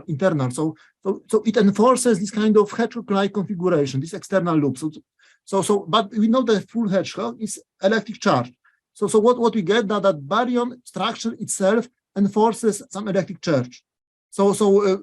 This simple observation, consequence of this model, shows why protons are lighter than neutron, because proton can just enclose this hedgehog, this charge to full charge, while neutron has to compensate it. So we have plus enforced for baryon, but then compensated externally. In Deuteron, they can share. So here are some better views. So there are at least theoretically I have found that with charge distribution of neutrons. So we assume that they are quarks. The question is how these quarks are distributed. And so usually it's shown that there is core positively charged core, and negatively charged shell of the neutron. And it's exactly what was predicted by the model. It gives nice intuition why proton is lighter than the neutron, because proton encloses this hedgehog, neutron has to compensate it. And for the Deuteron, two baryons share one charge. So, for example, we know that Deuteron experimentally has very large electric quadrupole moment, and so it is very non-trivial for proton plus neutron as Deuteron. And here we get it because we have plus, and minus. Also, there are aligned spins. Okay, so we need these strings, these fluxons, because of vortex in vacuum here. So there are a few arguments for that. So some are this instance corona that they observe this one-dimensional structure, and there are suspicions that they are topological nature like this because of vortex.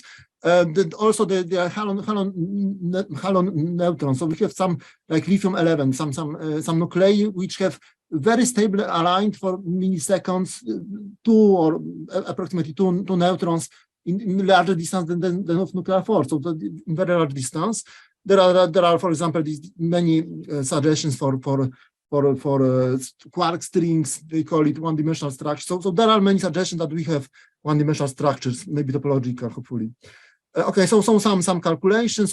So in 3 dimensions, I get through rotations, I get the electromagnetics, plus adding this gravitational, this 4-dimensional rotation. So we get second rotation, and for here we have electromagnetics, and here we get the gravity electromagnetics. This gravitational correspondence. So we get 2 types of spatial rotation: this spatial rotation and this temporal rotation here. And looking at the curvature as in Manfried for space, we get electromagnetics. We get also this temporal. We get second curvature, which gives the gravity electromagnetics. So we get natural unification of both. And we have also the interaction. For example, we see interaction in a bending of the photons going near the sun. So it is kind of interaction between electromagnetics and gravity electromagnetics here. So also we can see that electromagnetic propagation is slowed down in the presence of strong gravitational field. So through the Fermat principle, we get the right bending. Also having slowing down of electromagnetics, we can get time dilation as entire chemistry is based on electromagnetic propagation. Okay, so here we have these leptons, these anti-leptons. So we get nice unification. For example, if we have this momentum operator, so here is one derivative, and I'm saying that A is also a derivative of this kind of generalized phase, which combines both quantum phase and electromagnetics into one this rotation, SO3 rotation of this object.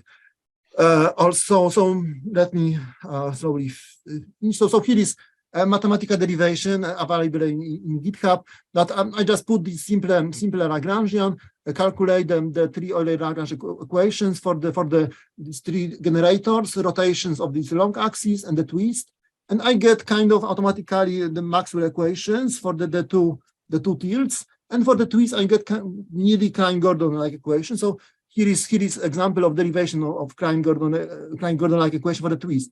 So I get the hedgehog, and I parameterize this twist of this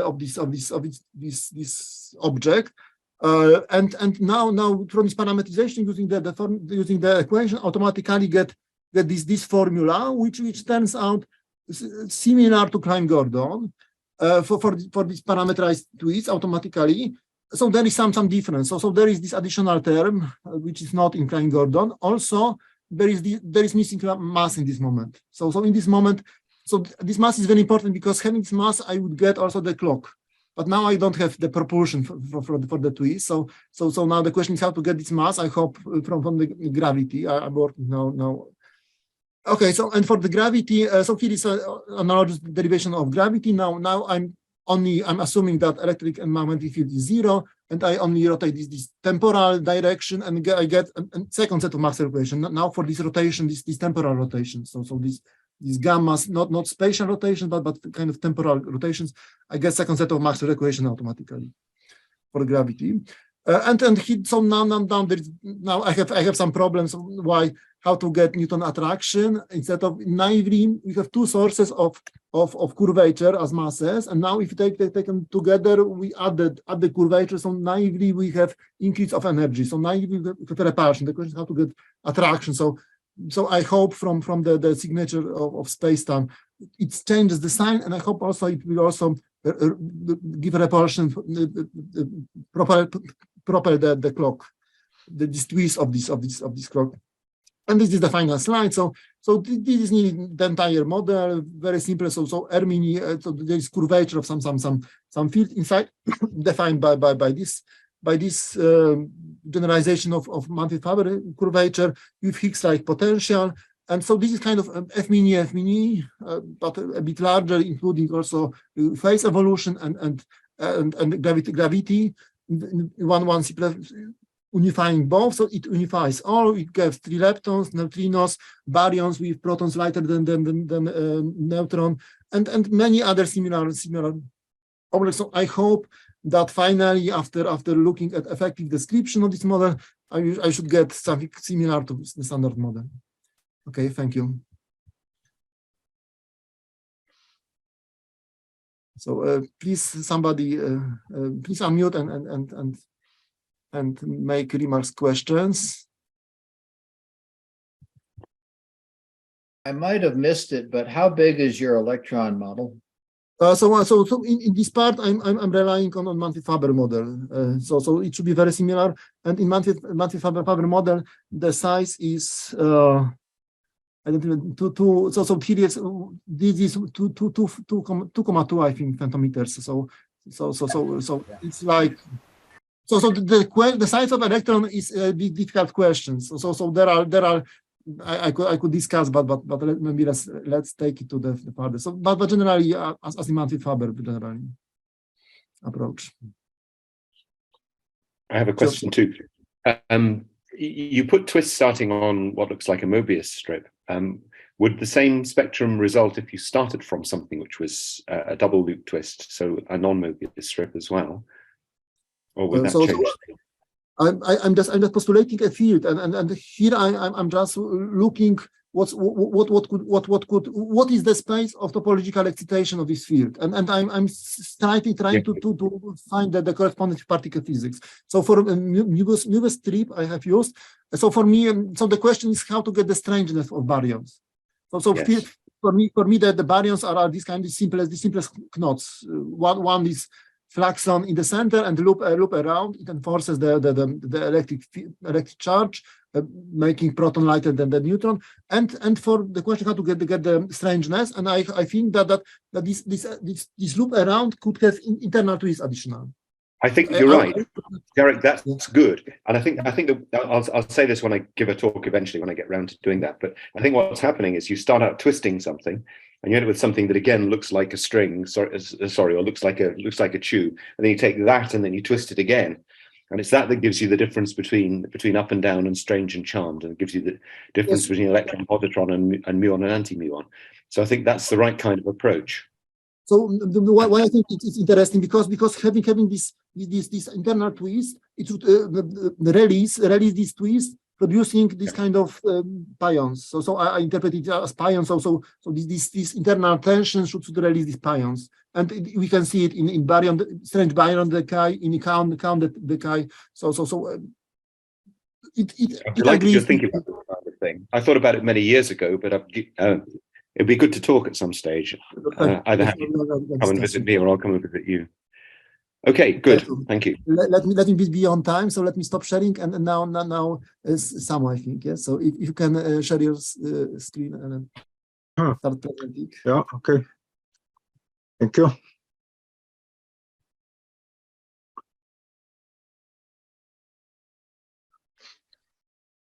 So first of all, I would like to thank you very much for organizing this. Let me just see what is wrong.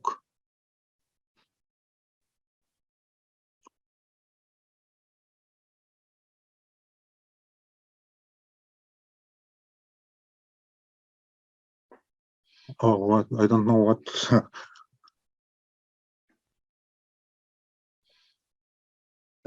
Everything is fine. So it can be like that. So don't worry about it. Control F5, I think. Control F5. Control F5. Okay, go to slideshow. Slideshow, maybe there is slideshow option. So sorry. Don't worry. So it can be like that. It's no problem. Slideshow. View. Click slideshow. Yeah. Yeah. It's also fine like this. It's fine. You can. It's Okay, totally let's fine. just, okay, go. Okay. Sorry.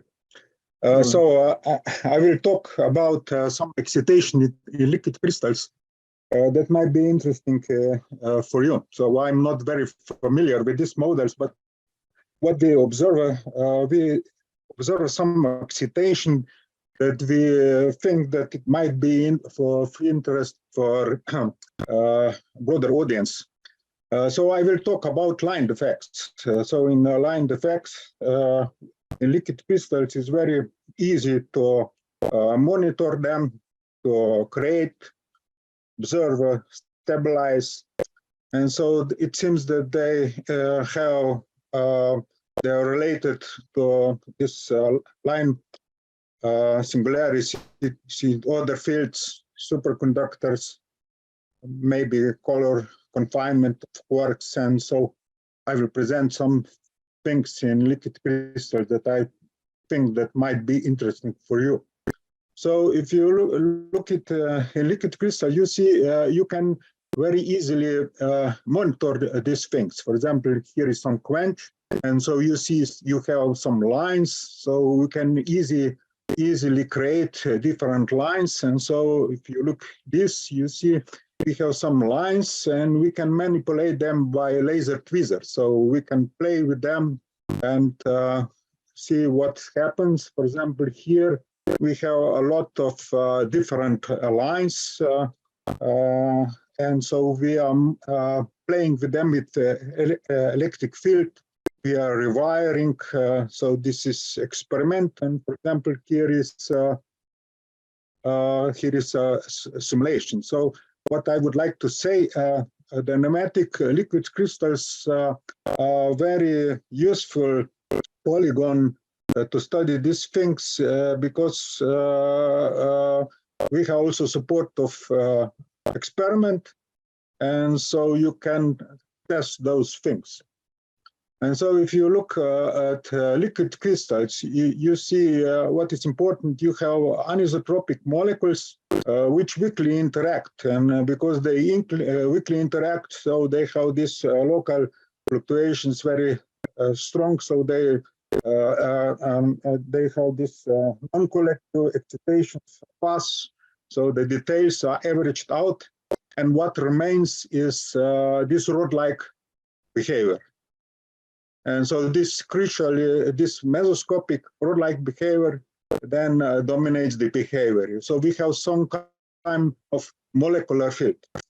And so I will talk about thermotropic liquid crystals. So when we go from isotropic to pneumatic phase by reducing the temperature. So you go from SO3, isotropic is SO3 to O2 pneumatic. So here is mistake, sorry. So this is, you have a symmetry group, and so you have a breaking of symmetry. And so I will show you some topological things that might be interesting and might share also things with other systems. So we have the order parameter space in liquid crystals is in fact a half sphere. And so if you would like to identify this line defect, you make loops around some region. And so you see if this loop, then you see how this loop is translated into this order parameter space. And so it can be shrinked to the point, then you don't have the effect. If you cannot not shrink it, you have the effect. And what is in liquid crystals, you have one kind of aligned effects. And so for this line defects, you can define a winding number. So this is a two-dimensional chart. So you just go around the defect, and so you see how does it rotate the field when you go once around. So you have a winding number for this, you have 1/2, and for this one you have -1/2. So this is two-dimensional topological chart. But you see, you can have also in liquid crystals a region when you switch from 1/2 to -1/2 in 3 dimensions. So if it's in 2 dimensions, this winding number plays the role of topological charge. And so in 2 dimensions, this 1/2 and -1/2 are topological different. But if you have 3D, then these molecules can go out of plane, and so you can continuously go from -1/2 to 1/2. So let me show you here. So you start from 1/2 locations, and then you just rotate around this axis, and so you gradually get to +1/2. So in 3D, this 1/2, -1/2, and +1/2 are topologically equivalent. You can go from one to another. And so this is also shown here. If you have the order parameter space, so it's a half sphere, because up and down orientations are equivalent. You see, you start from this structure, so you go in order parameter space from this point to that point. And so when you go to this, you go from this point to that point. And so you see when you're going from this configuration to that, by rotating the molecular field, you see you are just pushing this loop from this region to that region. So what I would like to say, so if you have this line defects, you determine the local properties by this winding number. But this winding number can change. See, you can go from 1/2 to -1/2 continuously. And so let me just show you some things that how you can get. For example, I've read that if you, for example, this gauge theory is something like that. So let us have a loop. Let's have a loop, and let's have here a looping when you have specific ordering and of these locations, and then let us move this loop around so that we got back to the same point. And what let us see what happens if we have this different kind of dislocations. So if we start, for example, with this 1/2, and so if I make a loop, I go around, and so I don't change anything, so that all the time this structure inside is the same. Then if I look from far distance, I see that I get a Hedgecock-like defect. So if you have such a transformation that I go around the loop, and all the time this cross-section is the same, if I look from the distance, this looks like Hedgecock, and so it has charge 1. And so this is three-dimensional charge, and three-dimensional charge I design in topological in such a way that I make a sphere, for example, a three-dimensional surface around the defect, and I count how many realization of all rotations I have. So you see that in fact if you have such a radial defect, in fact at a small scale it is a ring. So then I start with -1/2 dislocations, and so if I go around a loop, I make a closed loop, and so I do not change anything, the cross section. And if I do, and if I look from far distance, I see this defect that has no topological charge -1. So this one is +1, this is -1. So they can, this is as defect and as anti-defect. So again, so if you look at this loop is this. So if you look from the distance, it has a monopole like appearance, but if you go closer, you see there is a loop. And so you can stabilize these defects topological. For example, in liquid crystals, if you fix the outside molecular field, then you can stabilize this distortions. Okay, then let us have another case when we go around. So we go again around this loop, but what we do this, what we do now in this case, we gradually we rotate, as previously I have shown that you go from 1/2 -1/2 back 1/2. So that you are changing the winding number when you make a loop. So if you make such a loop, and so if you go from, you look from the distance, far field, it is uniform. So this, if you have such a distortion, dislocations, it is chargeless. So it doesn't have three-dimensional charge. And because it doesn't have three-dimensional charge, it could not be stable. So if you would form it, it would then disappear. But you can stabilize it. For example, if you have, for example, a liquid crystal, and so when you quench the system, a lot of these loops are formed because they are not expensive, because you see far the field uniform, so they don't distort. And so if you have a toroidal topology, then they can pin to tors. Why? Because you see they have a winding number changes from one side to another side. And so if you have some object inside that has Gaussian curvature, then the positive Gaussian curvature attracts one kind to winding number and negative another one.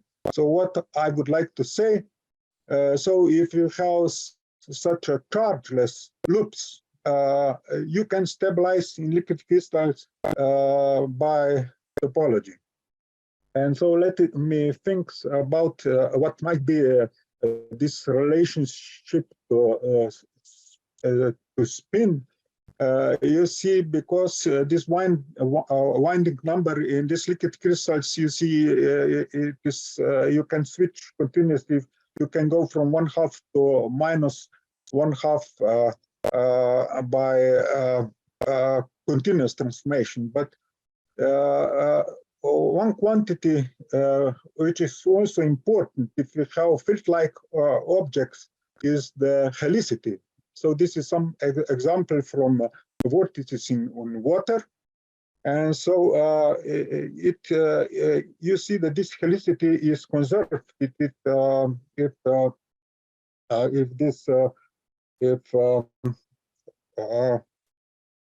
friction is neglected, and so this vorticity and so this helicity is contains of three different geometrical features, and the sum of them is conserved. So if you look at the helicity, you see helicity has three different geometrical component. One is link, one is right, and one is twist. So if you don't have dissipation, then this sum is conserved. So you can convert these things among them, but they should be conserved. So I think that in this liquid crystal, this could roughly simulate what is spin for particles. And so if you go to liquid crystals, so you can also, in fact, calculate this helicity, but you can calculate it just for defects line defects that have fixed winding number. Because, for example, this is the case of 1/2. And when you have this 1/2, you see each cross section has the same symmetry, and so you can model this by a ribbon. And if you model this by a ribbon, then you can calculate this helicity. And so it was shown in liquid crystals that this helicity is indeed conserved. So if you would like to stabilize some of this topological defect, in fact, you need one way is that you put inside some colloids which enforce some rotation under the surface, and so you have a different structure of these topological defects, and so you see that this helicity. So here we don't have a link, but we have just right and twist. So the sum of these quantities is conserved. But if you have these twist dislocations, it's a problem because the symmetry change is along, and so we cannot calculate. Okay, so you see when you have this line defects, so you have additional topological quantities. So I mentioned that if you have line defects, you can assign to them winding number. This is you go around. Then you can assign to them three-dimensional topological charge. Then you have to enclose the whole defect. And then you have some additional quantities which are related to topologies. This helicity, for example. And so you see, you can make different configuration out this line defects. But let us just ask: can we make really a lot of different knots out of this? But you know, it's a problem because if you have this line defects, they can reconfigure. For example, we have imposed here a pair of line dislocations, and then we rotate them. And so you see, if you rotate them, they would like to elongate it, and so, but they reconfigure. They reconfigure, and in such a way, they avoid this, that you would all the time increase the length. And so you see this, this can be also observed in experiments. This is experiment done by my colleague. So we can stabilize also this line defects and rotate them so that we can monitor this also experimentally. And so then we can study this different kind of recombining of this line defects. You see here we have some different, what is interesting, line defects always must be close aligned, but if you have the surfaces in liquid crystals, you can pin them at the surfaces. And so you see here you have 1/2, here you have -1/2. And so if we rotate them, in this case, you get a different kind of this reconfiguration processes that you can then studying them. For example, here we have just reduced the size of the cell. And so you see, you start from this defects, and then they line defects, and they form some like Boojum-like structure. And so here I just show this different scenario that we can study how these line defects combine. And so here I will then finish my presentation. So I just wanted to show you that in liquid crystals, you have this line dislocations, which can, we study them also experimentally using very simple method, just for example, optic polarizing microscopy. And so you see that this topology is very powerful, and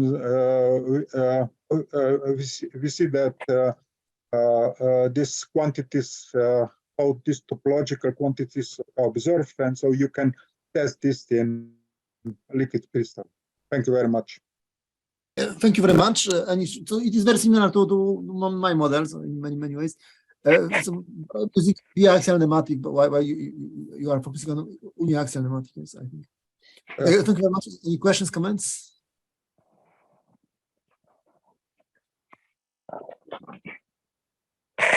You spoke about symmetry and symmetry breaking. What about the low temperature phase? Is this the ordered phase or the disordered phase?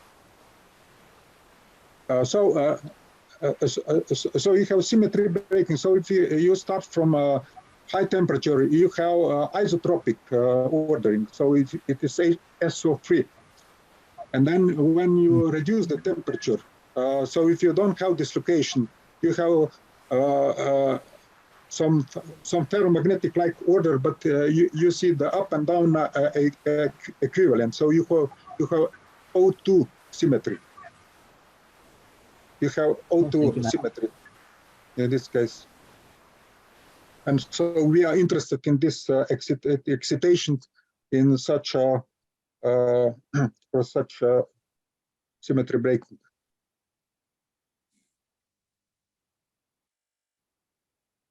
Okay, thank you. So the next speaker is starting. Yes. So Yes. Let us begin the discussion. Okay. Hi. Yeah, I'd like to show you some quantum spin visualizations. So first, I'll show you the standard cup trick, belt trick, and then I'll move on to a program I wrote to visualize spin 1/2, in particular in elastic solids, because this has come up multiple times to see, is it actually possible to have spin 1/2 in an elastic solid? What would it look like? Then I'll briefly talk about how to actually program this if anyone wants to know. And I use quaternions. You might wonder why. And if there's time, I'll talk about charge, but probably I won't get to it. And I think Robert Close will probably talk more about this.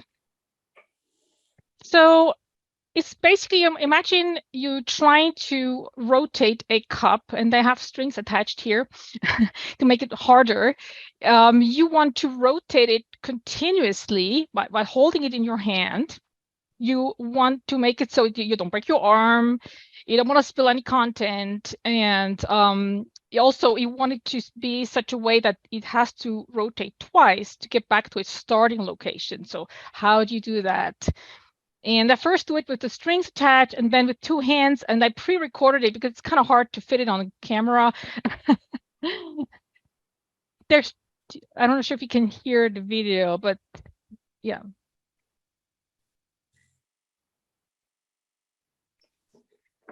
Can you hear the system sound too or not?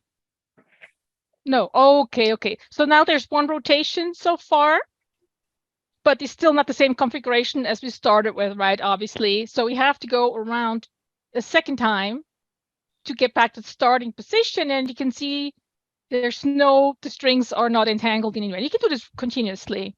Then with 2 hands, it's a little harder, especially to fit it on camera. But you can basically connect this cup to the whole universe, basically, and it will still work. Now, of course, we can do this also with a computer program. Now, in this case, I've replaced the cup with a sphere, and this is just a visual aid, okay? This is not indicating any particle or anything. It's just basically indicating where the center is. Now, let's take a look at this real quick, and you can see again, it takes 2 rotations of the sphere to get back to the starting configuration. In addition, what I've done, I've highlighted a few elements in this elastic solid. It's not yet the elastic, I'll show it after, but imagine this was some kind of medium. We can trace elements in here, and you can see they form circular movements. And when you watch it from the center downwards, it goes in the other direction. So this would be the direction. If this red arrow indicates the rotational axis, this would be facing downward. So on the next slide, now let's dig into this a little bit more. So I'm starting here with a flat configuration, and there are actually 2 orthogonal axes of rotation. One of them is the vertical axis, the face, and the other one is actually coming out of the screen. Let me just start the video. So, and if you want to try the software, you can have it for free. You can play with this. So here we have the one axis, which is sort of like a winding of space, and you can imagine you have invisible spheres that you rotate most in the center and a little less outside. So there's decrease over distance. Here is just a cosine function, but of course, obviously, we'll have a different function when we talk about actual particles or waves. And the second one is the phase. So here you can see what happens. Again, you have to the sphere has to go around twice to get back to the starting location. And you can see you can change the different kinds of windings. You get the standard spin 1/2 when you put the winding to 180 degrees. So basically, when you flip the space around once 180 degrees, this is when you get sort of the standard belt trick, cup trick movement. But when you use a smaller winding, you can imagine you zoom out, you kind of see it from further away. So, the movement is less extreme. Here, I'm just slowly increasing in the winding. So we are now back to this initial visualization. Now you can clearly see there's angular momentum. Okay, so any element you see here moves around in a circular way, but there's actually no rotation. So, if this is done in okay, I have to stop real quick here. So here I've replaced the belt with, imagine this is now in an elastic solid, like Jello pudding, whatever you like. And I'm just showing 2 planes here, horizontal, vertical, a grid, because it's kind of hard to see, full 3D view. I'm doing the same thing again. So again, I'm increasing the winding here, and more, as you can see. And once again, we are at 180 degrees. We are at this place where we have the typical belt trick visualization. And so this, movement does not break the Jello pudding or the elastic solid, whatever you want to call it. It's actually a fundamental. This kind of spinner is a fundamental movement in 3D space, and so I'm doing still exactly the same function, just showing it with a little more or less winding, and playing with the phase, and okay, now you can see. You can also see that it's actually a circular it's a transverse wave, an azimuthal wave that goes around in a circle. So in all the models, all the elastic solid models, this is perfectly compatible. So basically, because my question was, how can we have spin 1/2 explained in an elastic solid model? It has to work in some way. And again, the sphere is only a visual aid. So there's no sphere. This is just so we can see the center. That's all. There's no actual sphere, obviously. And this has actually been inspired by Dr. Mark Snowswell. He has really nice SpinLab program, but it's older and it doesn't work anymore on Windows. So that's why I had the idea to basically write my own software to do this. Now, let's dig even further into this. I think this, okay. So now what I've done here again, it's the same. It's the same function. It's still the same belt trick, but now I have basically more. Imagine we're visualizing certain points in the elastic solid. Could be Jello pudding. It's probably easiest to imagine big pudding. You can see what it looks like. It's almost like a hula hoop movement. Again, it's a transverse azimuthal wave. It's a pure wave. So there's no, in this model, right, there will be no particles. There's just a wave model and that's it. And this is basically the view you would see from far away. So when you zoom in, of course, you get this all twisted space, but now we're looking at this from far away. And so this is compatible, at least, with all the models that are purely wave-based. Several of you, maybe, sorry if I missed the name. And yeah, so that's basically what I wanted to find out. And so that's why I wrote these visualizations. So now let's take a closer look at what happens to these individual, elements in the pudding or in the elastic solid. So what I've done here, I've added a bunch of boxes to see what are these, how is the displacement look like in this elastic solid? What kind of movement will we see? And you can see that this each point here. Oh, I'm zooming in here now. So is actually making circular movements. So, and it's not a rotation because it doesn't break space. It's more like a precession movement, like a wobbling motion. It's not a rotation. So you get actually angular momentum without the rotation. And the movement decreases over distance, obviously. So now when we draw the rotational axis, and again, it's not actually rotation. It's more like a precession movement. It's like a wobbling motion, but still, like at every point, you could draw an arrow. At every point here in this elastic solid, you could draw an arrow that indicates the rotation. And when you do this, you can see that you get a dipole. And again, these are oscillations and not actually rotations. And this is again for the Dirac belt version. There are other solutions.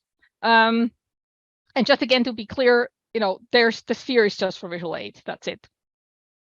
Now, interesting, of course, at least to me, the next question is, how would this explain magnetism? Because, I mean, spin 1/2 is the source of magnetism. So how would that work in an elastic solid? Mechanically, I was just curious. So what I did is basically I have now flipped the spin axis around. So we have here basically south facing north. And I've drawn the rotational, it's not rotation, but basically axis at several places. And you can see in this first situation, all the circles, all the points in the elastic solid, they move, the displacement, it moves in the same direction. So the rotational axis, they're all the same. And if you imagine if you have sort of the stress in this elastic solid, right? And you have two choices, you can either move further away or closer. You would always want to have a solution that minimizes the stress.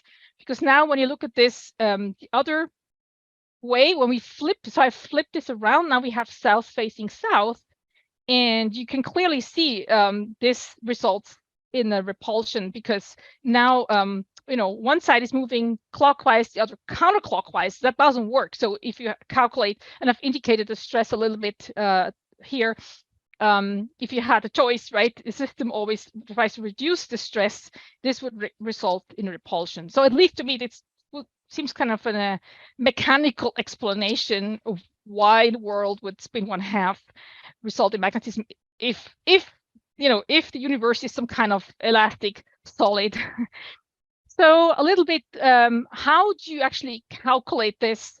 And it turns out it's really simple. It took me a while, but so what it turns out is that, as you already all know probably, is that SU2 maps to SO3. So this means the typical quantum spin vector, which is often represented with U with the spins, which are both complex numbers. This is actually isomorphic to the quaternions. So we can map this to a quaternion. Now the question, of course, is why in the world would you use a quaternion? And also here, note that when you do this, actually these are the Pauli matrices, which I find interesting. So why would you do this? And that's because in computer graphics and robotics, quaternions are very common, and I write a lot of software, so to me this was kind of quaternions to me are rather simple, because basically they represent the rotation axis and an angle. And here, so the I, J, K are actually rotations around X, Y, and Z. So for instance, the I is a 90-degree rotation around the X-axis, and J around the Y-axis, and so on. And they actually correspond to, each one of those corresponds to a Pauli matrix, which is, very nice, because you can actually directly map the spin to, in this case now, to a 3D model, right? And there, I have a bunch of links also in the end, in case anyone wants to more details.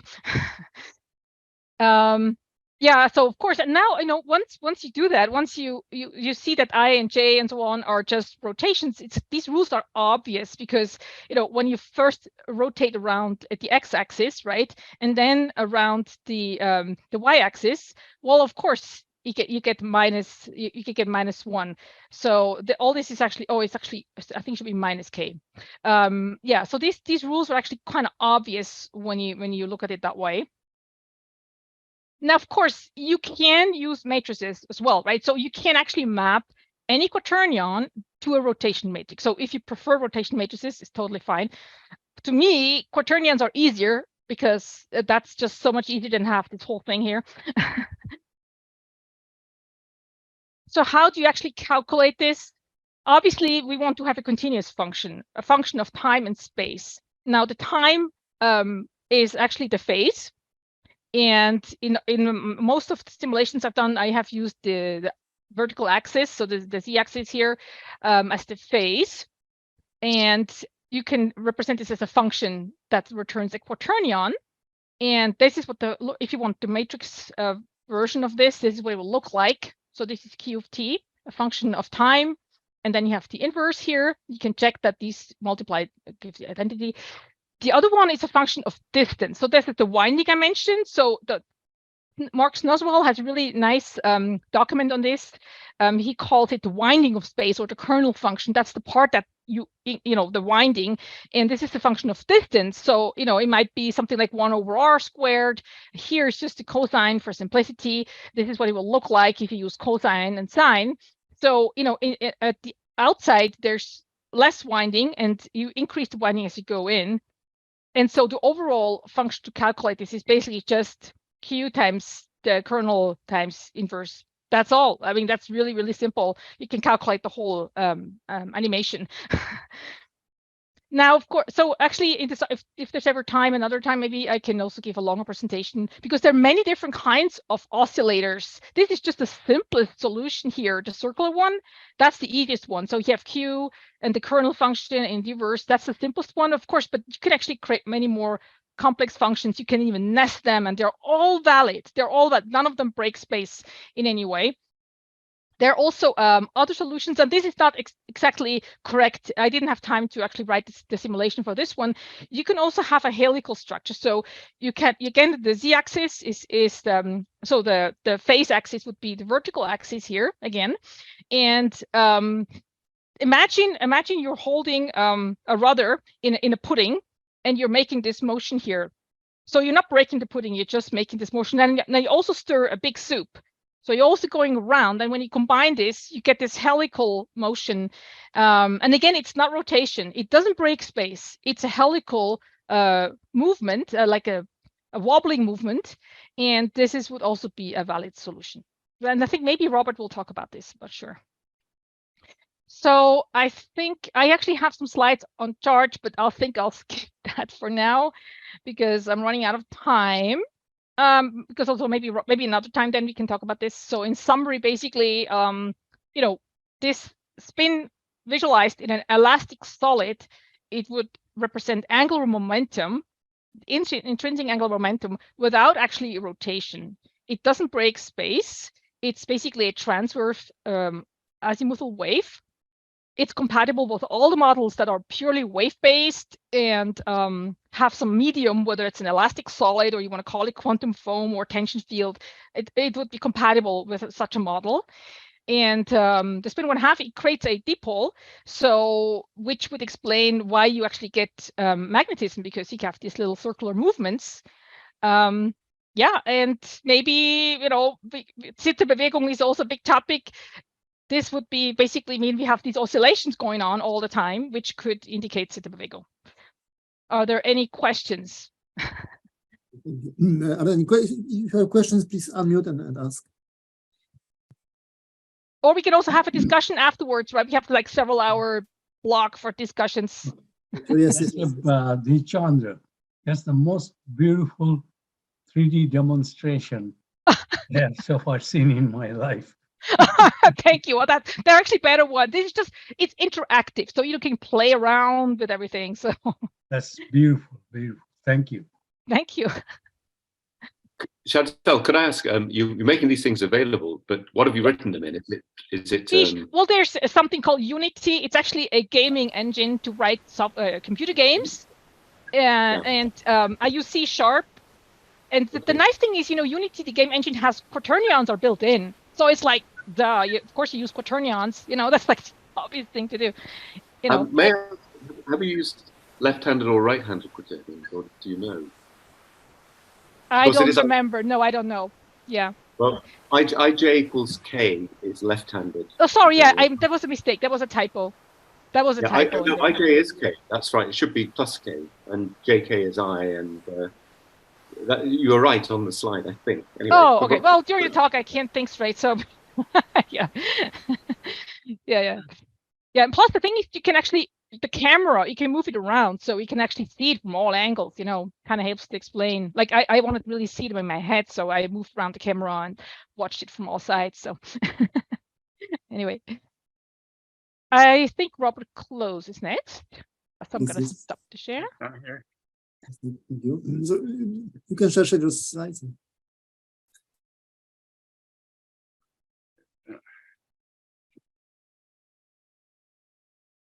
How's that?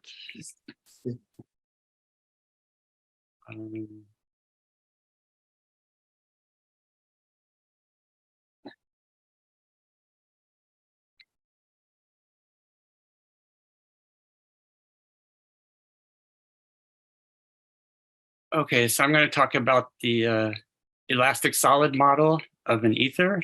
Can everyone see that okay? All right. So one reason that I think this is an interesting model is because it figures so prominently in the history of physics, and just give some examples here.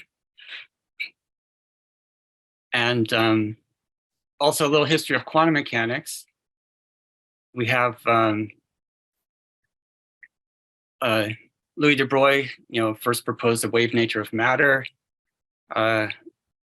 Klein-Gordon came up with a second order equation.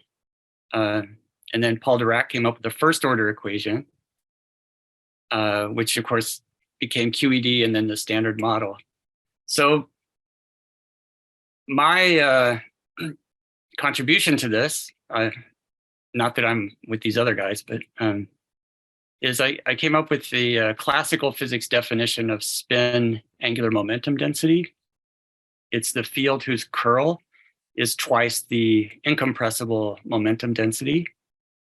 And I also was able to derive the first order Dirac equation from an ordinary vector wave equation for spin density. And an important thing to keep in mind is that the Dirac equation is a deterministic equation that describes the evolution of spin angular momentum density. So the question that raises is whether the standard model can be thought of as simply a decomposition of spin density waves into so-called particles. Okay, so that's what I'm going to be talking about. So the basic idea is if you do a Helmholtz decomposition, which other people have mentioned, the incompressible part of the momentum density is 1/2 the curl of a vector field that I call the spin density. And using that definition, if you integrate R cross P, that's the same as the integral of S, as long as there's no contributions at infinity. And also if you calculate the kinetic energy, that's 1/2 the integral of the angular velocity times the spin density. which means that if you put that in a Lagrangian, the spin density is the momentum that's conjugate to the angular velocity. Okay, so spin density is really a very fundamental variable that unfortunately is overlooked in elementary physics classes. Okay, so just sort of by analogy with the equation for momentum density, where you have a time derivative, convection, and a force. I propose an equation for spin density, which is a time derivative is due to convection and rotation and torque. Okay, so if the only changes are due to convection and rotation, then you don't need any torque. All right, so defining spin density as a time derivative of a vector field I call Q, I come up with this nonlinear wave equation. So the torque is given by the Laplacian. And this corresponds to a Dirac equation using appropriate definition of spin density. Corresponds to a nonlinear Dirac equation where you've got these extra nonlinear terms. And this is the ordinary Dirac convection term. And if you multiply by psi dagger or I psi dagger over 2, then this term in particular becomes the kinetic energy because this is W dot S, which I mentioned before.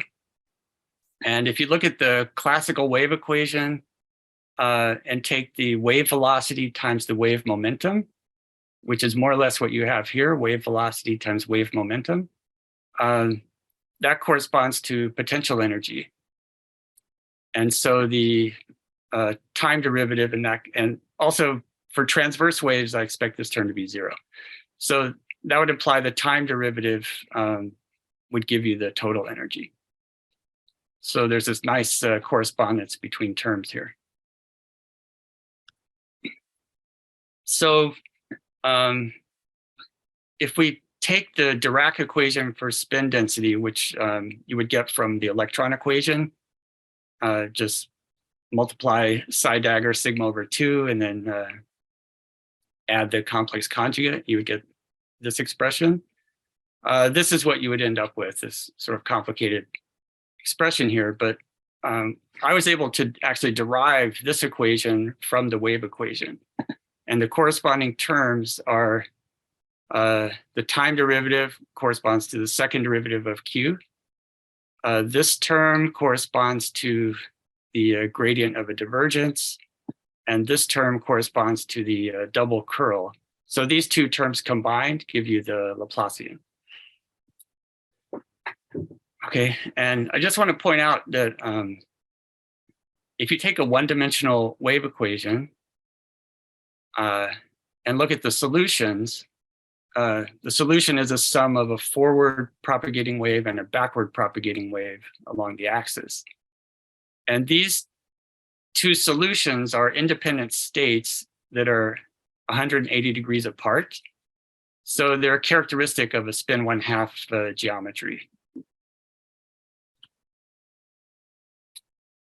Okay, so if we look at solutions or consider what solutions would look like, I would say that the odd and even spherical harmonics would correspond to fermions and bosons because the Dirac representation will always have half of the angular dependence of the vector representation. And the odd spherical harmonics also have odd parity. So those would have distinct antiparticles, whereas the even spherical harmonics would have even parity. So those would not have distinct antiparticles. So that's in agreement with the standard model, except for the W particles, which perhaps are not elementary particles. And then finally, if you calculate the total momentum and angular momentum, you get two components for each. You have the dynamical or wave components, familiar from quantum mechanics, And you also have the intrinsic momentum and angular momentum, which are the usual momentum and angular momentum that you would associate with the moving particle or moving piece of a solid.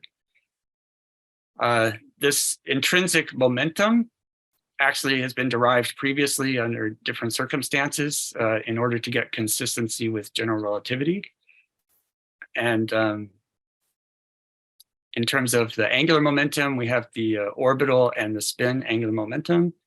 And I would argue that the measurement of spin angular momentum is a strong confirmation of this elastic solid model.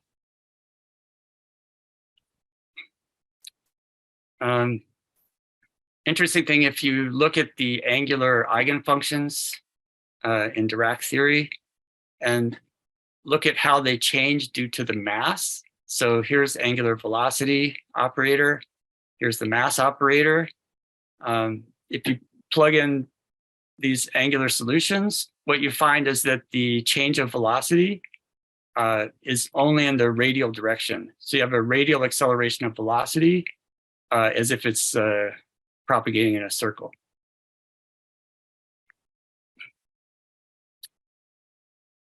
Okay, so assuming that you can come up with solutions, which is more what other people have been talking about today, assuming you come up with solutions, you want to treat them as independent particles. So if you add the wave functions together and then calculate the spin density, you get the individual spin densities, plus you get these interference terms.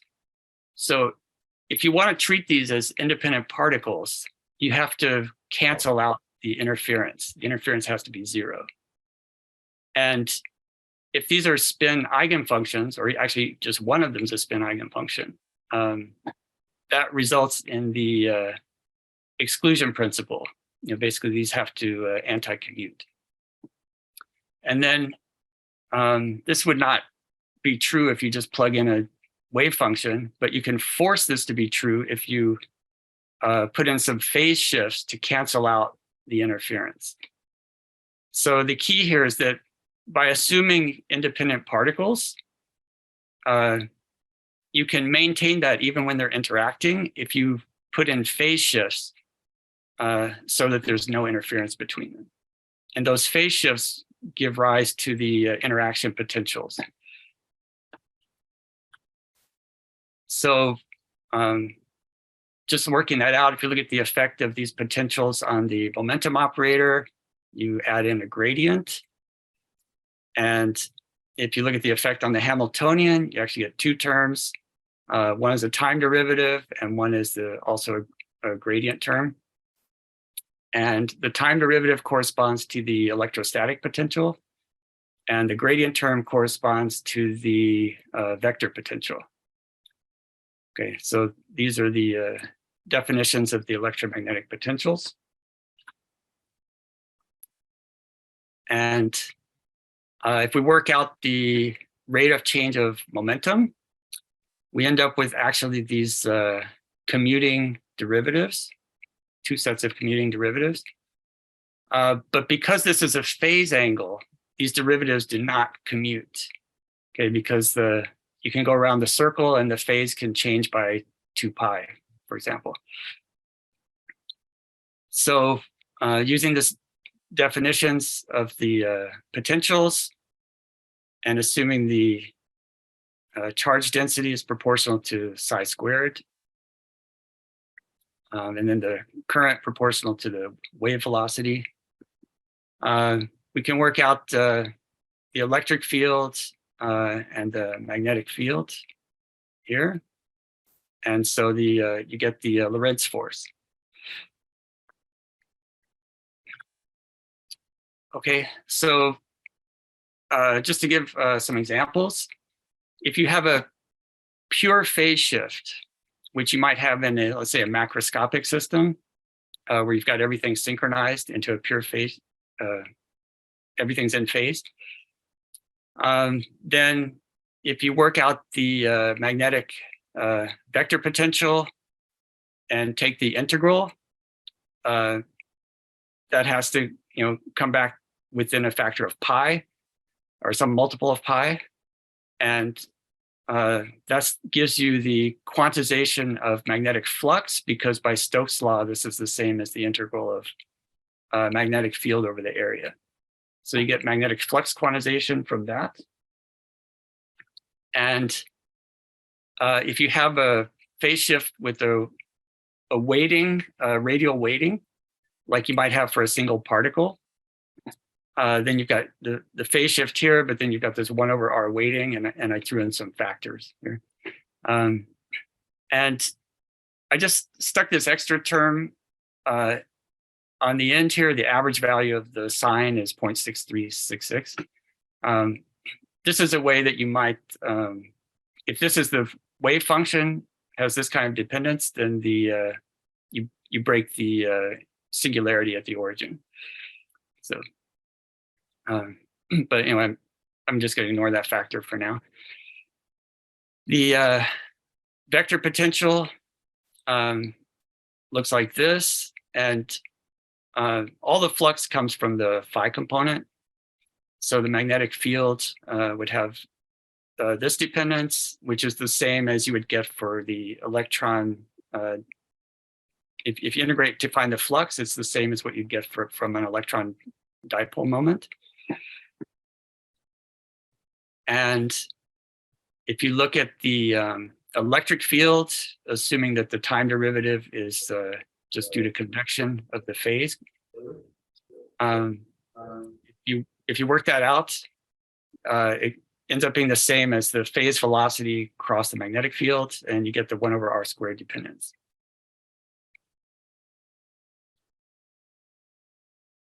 Okay, just quickly, if you try to make a Lagrangian from that for two different particles, A and B, if you apply the Dirac equation to the second particle, you just get tautology here. But then if you transform the interaction fields using some vector identities, you could write that as E² minus B².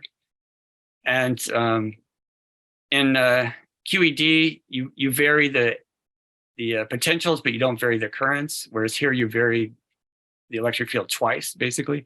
So there's a factor of half gets tossed in, but this results in the QED Lagrangian for a single particle. Okay, of course you'd have to generalize to multiple particles to really get QED. Okay, just one last thing. Gravity. If you have a varying density, which as you distort the solid, it's going to cause a slight compression, and also allow changes in the shear modulus.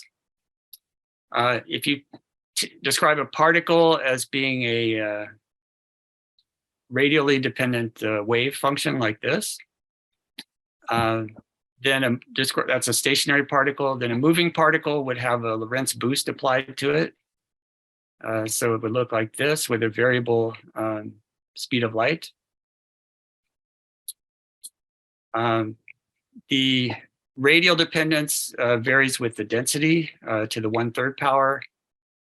And the shear modulus varies like inverse of the density. You can think of it like if you take a spring, if the windings are tighter, then the spring is weaker. So that's why this is the inverse of that.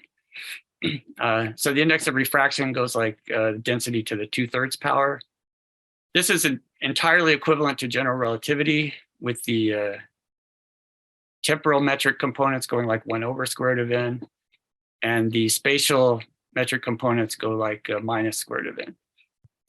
There's an interesting paper by Evans explaining why that's equivalent to general relativity.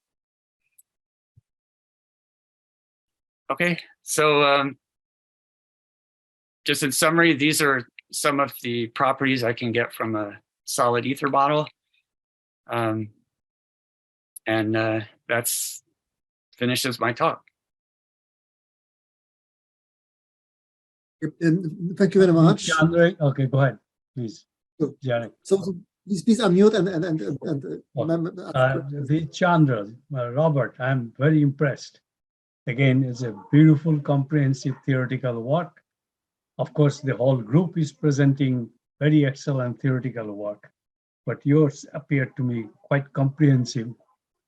And I'll have to spend more time to read your papers. Thank you. Okay, here's a list of what's published. Okay. Okay.